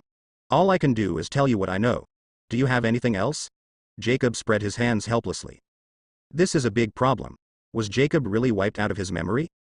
What about the other guy? Newt's commander. Jacob was startled, and he pointed at him. You, how did you know? What do I know? Scamander. Wait. Jacob shook his head and patted his face with both hands. That's not a dream. That's really not a dream. A dream? What kind of dream? Jacob seemed to have lost his strength and sat on the chair behind the cashier. He couldn't help but said, I thought it was just a ridiculous dream. At that time, I was still a cannery worker, but I was very unhappy. I love making bread, and more than once I wanted to quit my job and open a bakery. Aurelius motioned for him to continue. That day. It rained heavily. I stood on the street and looked at the bank door. I wanted to go in and get a loan, but I didn't dare to take a step. I am a coward. Jacob told him about his story. Delusion. I dreamed about a man named Newt's commander. He had a magical suitcase. Can you imagine? The suitcase was as big as a world. We all experienced in a fantasy adventure. I saw countless wonderful animals, and I made them all into bread. So, there was no person named Queenie Goldstein in your dream? Aurelius had great compassion for Queenie. The homage that she never forgot about actually forgot about her. It would be okay if he forgot about her, after all, magic washed away the memory. But unfortunately, he only forgot about her, but he still remembered that shy little freckle. Queenie knew she would go crazy, right? I don't remember, maybe. It was 2 months ago. I picked up a box when I was off work, or someone gave it to me on purpose. It was filled with broken eggshells made of silver. Maybe it was what kind of artwork. There is a note inside, and it this. Jacob pulled out a note from behind the name tag on his collar. Dear Mr. Kowalski, you are wasting your talent in the cannery. Please use these bird and snake eggshells as collateral to get a loan to open a bakery. This is a kind-hearted person. Bird and snake. This is the little guy who appeared in my dream. At that time, I was doubting that it was not a dream. Jacob pointed to the words on the note and smiled bitterly. Who would believe it? I told myself time and time again that I am no longer a child. Such fantasies are too. You know. Okay, Mr. Kowalski, just think of it as a dream. Knowing too much is not good for you. I'm sorry to bother you. I wish you a prosperous business. Aurelius was about to give up. Maybe he changed part of the plot.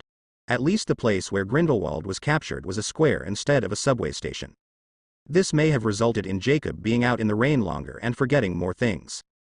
The poison of the winged demon is not forgotten. The diluted venom can make people forget some bad things. For most no mice, the disaster in New York is their most vivid memory of the bad things. But for Jacob, those magical animals were a fantasy adventure, so he remembered them, but due to his incomplete memory, he thought it was just a dream. Queenie should have been here, but she discovered that Jacob forgot that she still remembered Newt, which may have made Queenie realize that the 2 days they spent together were not love. It's hard to say. However, their love was originally an unethical love under the current circumstances of the country, so it was good that it ended this way. Just when Aurelius was about to say goodbye and leave, a familiar voice sounded at the door of the store. "Hi. Dear. Why is it so late today? There are still customers." Aurelius turned his head. "Queenie." The well-dressed Queenie waved at the door with a bright smile, but she couldn't hold back when she saw Aurelius's face. Her expression froze. "Hi. Honey. Yes, this is my guest, but I'll be fine soon. What's wrong with you?" Jacob's expression was questioning. Aurelius looked at Queenie playfully, but said to Jacob, "Mr. Kowalski, may I ask who this lady is?" "Oh, this is my girlfriend." Jacob just started, but Queenie took over. She hugged Jacob's arm with a sweet smile. "Midley, just call me Midley." "Medley." "Okay, Miss Medley, I'm Aurelius from the coffee shop across the street. I just wanted to say hello to Mr. Jacobs. I'm sorry to bother you." After speaking playfully, Aurelius C. turned around and left, walking into the coffee shop opposite. "A cup of coffee, thank you." Jingle bell. The bell in front of the coffee shop rang. The anxious Queenie walked in with her bag and came to the opposite side of Aurelius. "Never mind his business, whatever you want to do," Queenie said. "Don't be so nervous, Ms. Goldstein, please sit down. I just want to talk to you about something." Aurelius stirred the coffee. "Here we go again. That tone again." Queenie felt aggrieved because he had spoken in this tone the day they first met. "What do you want me to do?" Queenie asked directly. Jacob's brain was unable to guard against Queenie, and it was not unusual for Queenie to know about the conversation between Jacob and Aurelius. "I would like to ask you to look after a child for me," Aurelius said. "Child? Why?" "Modesty, a child from the orphanage, is a girl. For some reason, I suspect that she may be a little wizard. I just want to confirm with you to see if she has had any magical riots." Aurelius picked up the cup and took a sip. It's so bitter. Sure enough, he still can't be a foreigner, and he really can't appreciate this bitter coffee. Just for this. Of course that's why. Chairman Pickery will go crazy. There are 2 wizard children living in Nomage society. Queenie breathed a sigh of relief and was in the mood to joke. "Not necessarily, I just doubt it, otherwise I wouldn't let you confirm it." Aurelius corrected her statement. "When? Look at you, you are the one with less time," Aurelius said. "Then now. Mayorless orphanage. How's it going?" Aurelius accompanied Queenie and quietly walked out of the room where the children rested. "She is not a wizard," Queenie said softly. "Oh?" Queenie looked at Aurelius with a complicated expression. She had a wand that was left behind by her grandfather before he died, but she lost it. Aurelius paused. "What else?" "She is a descendant of the Purifiers, or a descendant of wizards before the Magical Congress was established." The words basically ended here. Aurelius took out his wand and fumbled with his fingers, as if saying to himself, "I wonder why it looks so familiar." "Is there anything else?" Queenie asked aloud. "Yes, I would like to ask, isn't it forbidden for wizards to interact with no mice in the Magnesium Kingdom's magical world? Why? Why did you go to Kowalski incognito?" Aurelius couldn't restrain his curiosity and asked. Queenie's lips moved but she said nothing. "And he doesn't remember you at all. He doesn't even remember those magical beasts and that little freckled Newt's commander. Why would you risk punishment?" "He forgot me, but I didn't forget him." Queenie finally left a sentence. Just when Queenie took out her wand and was about to leave, Aurelius suddenly spoke. "Queenie, if there is a chance for you to be together openly, how much can you give?" "All." It came out almost subconsciously. Aurelius smiled and looked at her meaningfully.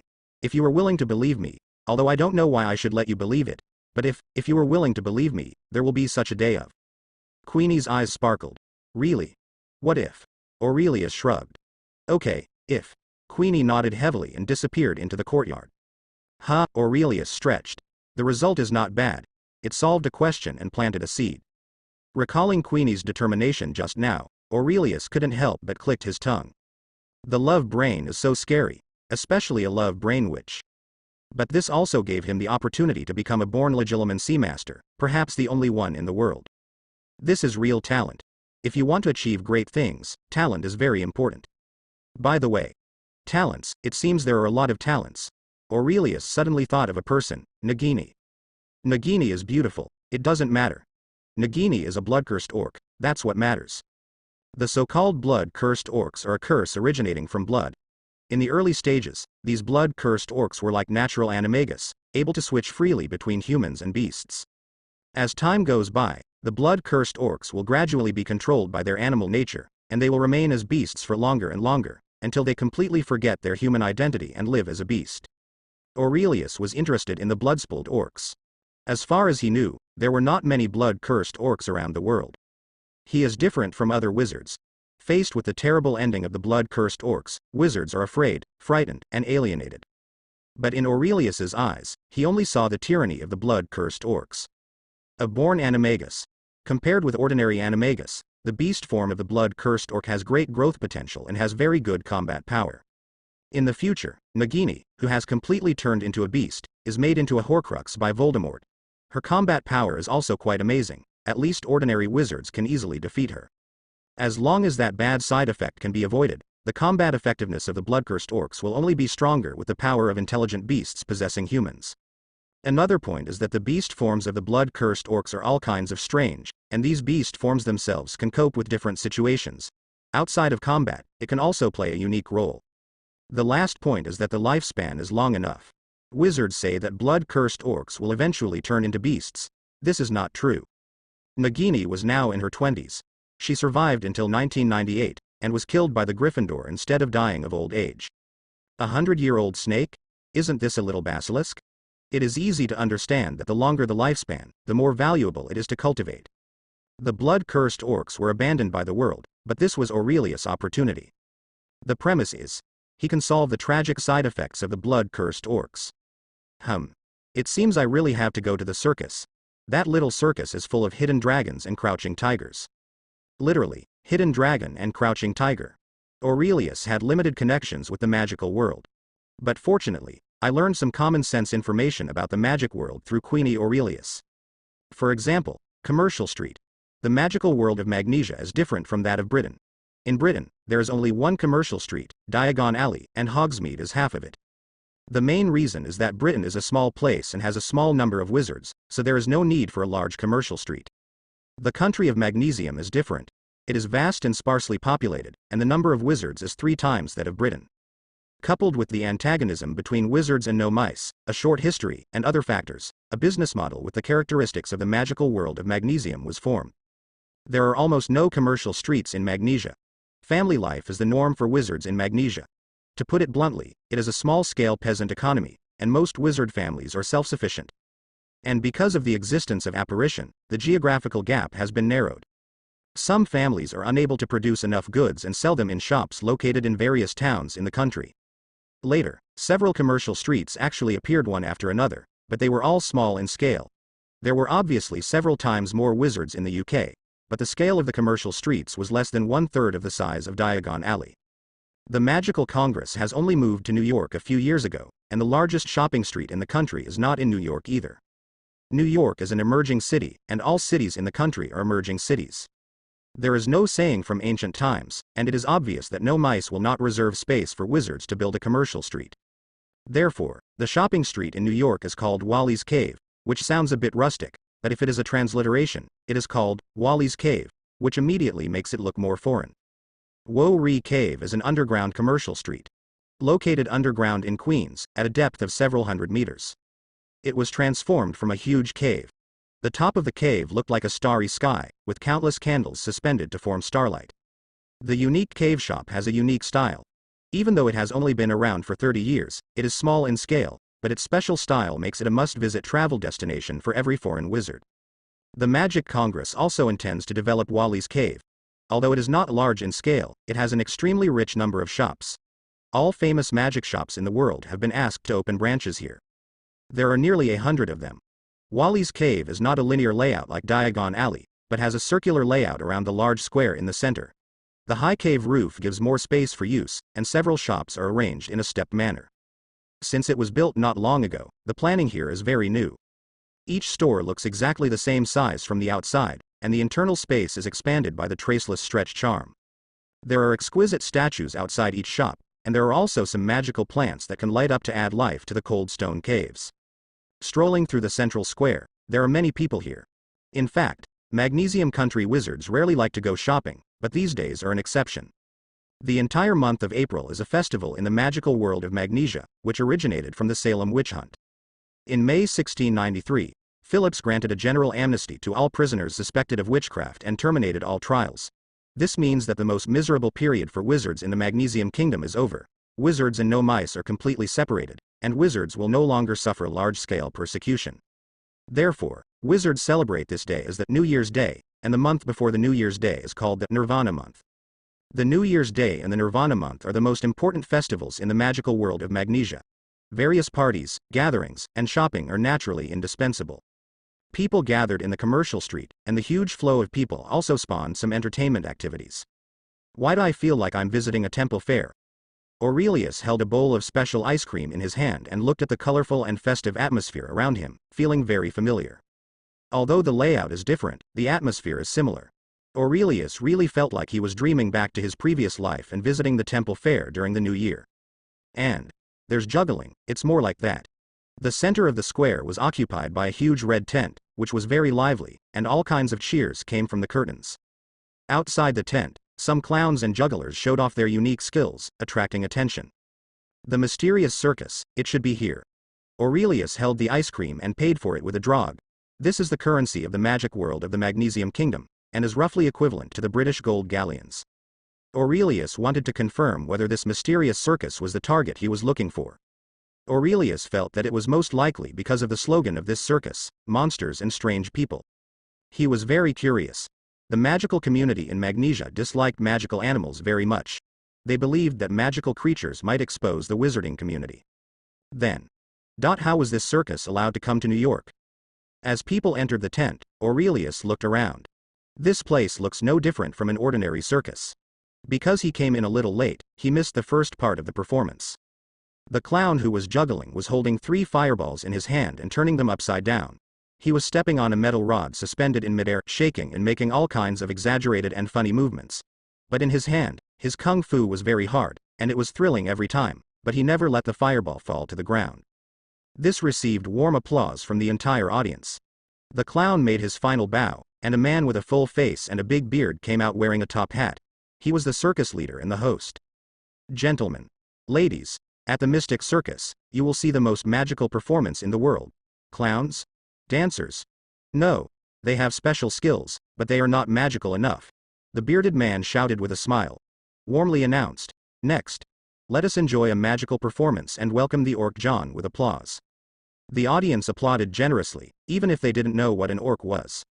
Soon, the host left the stage and a thunderous roar sounded, startling the audience. A tall, snow-white figure jumped from the roof of the tent and landed heavily in the center of the stage. He landed like a superhero, with his body covered in snow-white fur, full of muscles, and a wild animal skin skirt wrapping his lower body. Slowly rise to the beat of the drums. A bear? No, no, no, no. There is a difference between humans and bears. The one in front of me, roaring fiercely at the surroundings, was a strange man about 2 feet tall, with white hair all over his body and the head of a white bear. Mystery Circus, Monsters and Oddities, well-deserved reputation. The audience applauded enthusiastically, but Aurelius's eyes changed. Silent's superb vision allowed him to clearly see that there was something unnatural about John's snow-white fur, and the hairless skin was covered by the surrounding hair. Aurelius was also familiar with the hideous scars. He looked at his palms and saw that they were the marks left by Mary's previous punishment. He must have received a lot of whips. John the Bearman is the strongman of the circus. Aurelius didn't think there was anything interesting about this, but obviously John the Bearman and the strongman of No-Maj society were not the same concept at all. Yeah, he roared, and the muscles in his arms as thick as elephant legs bulged and even trembled. Accompanied by bursts of exclamations from the audience on both sides of the stands, the visual effects were simply outrageous. A metal pillar cuts through the performance space and spans the base of the 2 stands. John the Bear actually lifted the stands and dozens of spectators in the stands with his own strength. This is more than 1,000 caddies of power. Aurelius's eyes burned. Men always have some very strange pursuits, to be taller, faster, bigger and harder. Strong strength is one of them. The popularity of strong men abroad is reflected in the history of many records of people with natural supernatural powers. The power shown by John the Bear even amazed wizards. The main reason is that the ratio of strength to size is too amazing. There is no shortage of powerful people in the magic world, such as giants and trolls, but giants are often 20 feet tall and more than 6 meters tall, while trolls are shorter and only 3 or 4 meters tall. People have expectations about their power, but what about John? He is only a little over 2 meters tall. Although his body is muscular, his strength is unbelievable compared to him. And this is just one scene of the whole show. In the second half of the performance, Aurelius saw more strange people with unique skills. But gradually, Aurelius discovered something interesting. No magical beasts. Why the hell do you have a circus show without animals? This is weird, but there's nothing surprising here. The magical world of magnesium does not allow the breeding of magical animals, and this small circus does not have the courage to violate the laws of the Magic Congress. After all, they are just here to ask for money. These people who run around in the world know a lot about the customs of all over the world. Most likely they have not brought magical animals to the magnesium country. One performance after another, Aurelius roughly calculated that the performers can basically be divided into two categories: ordinary actors and alien actors. Ordinary actors are those clowns, sexy girls, mainly juggling. A magician from a no-mage social circus obviously has no value in a wizarding circus. There are not many actors like this, and the performance order is higher. There are many alien actors, including John the Bearman, as well as some other half-orcs, half-blood elves, and half-elves. Their performances are more likely to be welcomed by the audience, but their treatment themselves may not be good. Various scars and abuse are probably commonplace. It's all praise to say they are actors, they look no different than slaves. As various hybrids are products of magical failure, no wizard will sympathize with them, and no one of their kind will stand up for them. Towards the end, the bearded man appears again, but the difference is that this time, an iron cage descends from the sky. Next, in our little show of monsters and weirdos, I'd like to introduce you to Mellow Deeks. A tall, beautiful girl with a pretty face walked out of the passage behind the iron cage. She was wearing a purple-blue dress, and her exquisite figure drew whistles. Nothing excites these lower-half creatures more than a pretty girl. Aurelius also straightened up, feeling that he might have found the target he was looking for. There was no expression on the girl's face. Under the soft face of the East Asian race, there was a look of disgust and hatred. There were no wounds on her body, but her pale skin didn't look healthy. Her hair was a little sloppy, but it didn't affect her beauty at all. Once trapped in the jungle of Indonesia, she had a blood curse on her body. The bearded man stood outside the cage and announced to the audience with a big mouth. Every word he said made Nagini in the cage hate the wizard outside even more. She had forgotten how many years since she was caught in the circus. She faced all kinds of rebuke and abuse every day. Because of her face, she had not received any physical whipping, but her tortured heart complained about the injustice of the world. Inferior creatures like her will eventually turn into animals forever in their lives. Ah! The bearded man's words made the audience gasp, making an outstanding contribution to global warming. Blood curse? What terrible curse is this? The bearded man was very satisfied with the emotions of all the viewers being aroused by him, but look at her, so beautiful, yes, so sexy and charming. But soon, she will be trapped in a completely different body forever. Every night when she falls asleep, the bearded man used a deep voice to lead the audience into fantasy. Ladies, gentlemen. Nagini lowered her head so that no one could see her expression. Her teeth were almost broken. She wished she could escape from this hell, but everyone's eager eyes just wanted to see what they wanted to see. Something to look at. No one would say a word for her, and no one would take her out of hell. Heartbroken, Nagini crossed her arms. She wanted to show the side of herself that she hated most. She wanted to please the audience. It was about her dinner. She wants to live, and only by living can there be hope. As if she were boneless, Nagini's body twisted, visibly turning into a huge python coiled in place. The huge head raised high as her last pride. The snake hesitated, accompanied by the audience's exclamations and the bearded man's unabashedly bloody words. Given time, she will be trapped in this snake's body forever. Hi. Who? A big smoke ring was blown out, and Edgar lay on the box with a smile, enjoying a moment of tranquility. Ho ho ho. Shut up. You beast, called Chun. Iger waved the whip on the side and hit the iron cage. A pair of round eyes the size of a flashlight stared at him fiercely, The ferocious fangs drooped with sticky saliva, and 2 claws larger than a chopping board dug at the ground in the iron cage. Egg's eyes widened, and he swung the whip in his hand again, but this time, it hit the big cat's face. Ooh, he screamed in pain, couldn't help but cover the beaten face with his claws, and let out a whimper. Egg enjoyed all this very much. If it weren't for this iron cage, facing this ferocious big cat that must be at least XXXXX level, it could bite off his own head in one bite. It's so beautiful. Even Egg has to admit that this is kind of cruel and beautiful. It is about the size of an elephant and looks like a giant cat, with a colorful body and a long, feathery tail. Zuowu. A magical animal from the Far East, obtained from a Greek smuggler 2 years ago. It is said that although this magical animal looks ferocious, it never eats living animals. In the Far East, it is highly respected and is called a symbol of kindness. Egg sneered at this. Is it merciful not to eat living animals? Just because you don't eat doesn't mean you don't kill. Ige dared to pat his chest and promise that he would not eat living animals. Every animal he put into his mouth was dead. It's such a good life, but it's a pity that only the kingdom of magnesium can relax for a while. Stingy Skander. Why can't he find a handyman? I am a great animal trainer. Well, the candidate animal trainer still has to give these beasts wash yourself. Egg complained. But as the saying goes, don't speak ill of your boss behind his back. Every boss is Schrodinger's boss. He may or may not be behind your back. When you work hard, he may not be behind you, but if you speak ill of him, he must be there. Ahem. Iger almost threw out the cigarette in his hand. When he turned his head, the bearded Skander was staring at him with his dead fish eyes. Behind him, there is a young man, a bit unfamiliar. Boss. Welcome to inspect my work. The hard-working Iger has taken care of everything here in order. Iger jumped off the box, took off his hat and bowed like a gentleman. If you didn't say bad things about me behind my back, Skander snorted. He walked around the surrounding cages, pointed at the cages and asked, Iger, you lazy squib. What do you call this? In order. Egger looked in the direction Skander pointed. It was a water tank covered with green algae, and a series of bubbles bubbled out of the water tank. As a pair of claws covered with green scales reached out of the water, an ugly head emerged from it. It looks like a scaly monkey, but it has a wide and short beak. The top of its strange head seems to be wearing a flat hat, but the top of his head is strangely sunken, like a bowl, filled with water. A pair of wise eyes looked around.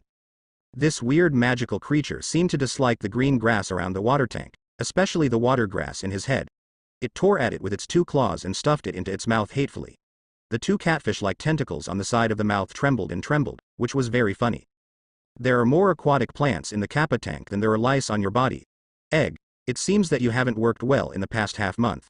I need to consider whether I should still pay you. Skander looked at it coldly. Small problem, boss, I can fix it right away. Egger said quickly and grabbed the tools next to the water tank as if he wanted to fix the problem. No need. Skander raised his hand and looked at him indifferently. You are fired. Okay, what? Egg was stunned for a moment, and he quickly came to Skander's side. Boss, you want to fire me? This is impossible. Who will take care of these monsters if you fire me? You have to personally come to this smelly animal pen? Haha. Egger smiled and couldn't stop laughing. Aurelius, who stood behind Skander for a long time, gave him a sweet and innocent smile. Aurelius agreed to my employment and will replace you as the cage administrator. Skander's words shattered Egg's last illusion. No, Mr. Skander, look at this guy, a rookie who just graduated from school. I have more than 10 years of work experience. Do you really want to replace me with a rookie? Iger panicked. He wanted to hug Skander's thick, short thigh. Yes, Egg. Also, remember your identity. You are just a low-level squib. Is there something you can say? Skander said unexpectedly. If you have nothing to do, you can leave now. I hope your next boss can tolerate your laziness. Skander said without mercy. After speaking, he ignored Egger who was pleading and turned to Aurelius. Said, your job is to take care of all the animal actors here and clean the water plants and green algae in the water tank for the kappa. I don't want it to perform for the audience covered in green fur. Don't worry about him hurting you. His brain the water has been drained out. Okay, Mr. Skander, I've written it down. Aurelius took out a small notebook from somewhere and quickly wrote down Skander's instructions. Skander looked at Aurelius in surprise, and was very satisfied with the new employee's attitude. Looking at the lost Iger again, it's really a world of difference. Sure enough, low-class people are just low-class people, squibs waiting to die. And these, Charmander. I know there are no magical animals in the Magnesium Kingdom. You may not know them. They are not baby Charmanders. They are just lizards that look like Charmanders. Be careful. They are very precious. Pay attention to their tails. If you don't want to get burned, I won't pay you to treat the injuries. You need to clean their cage every day. The huge wings picked up the wind and waves, causing Aurelius to narrow his eyes. Snow-white wings, the body of a horse, a huge eagle head. One of the most familiar magical animals to fans, the hippogriff. Stay away from it. This guy is not a good-tempered guy. Skander pulled Aurelius away, and the hippogriff calmed down, at least not erecting its front half and spreading its large wings for deterrence. The hippogriff cannot be dealt with by ordinary wizards, let alone you. Remember to come here and bow to it first. Jew. Aurelius pretended not to understand. Yes, don't ask me why. Just bow, and if it returns the bow, you can go about your business.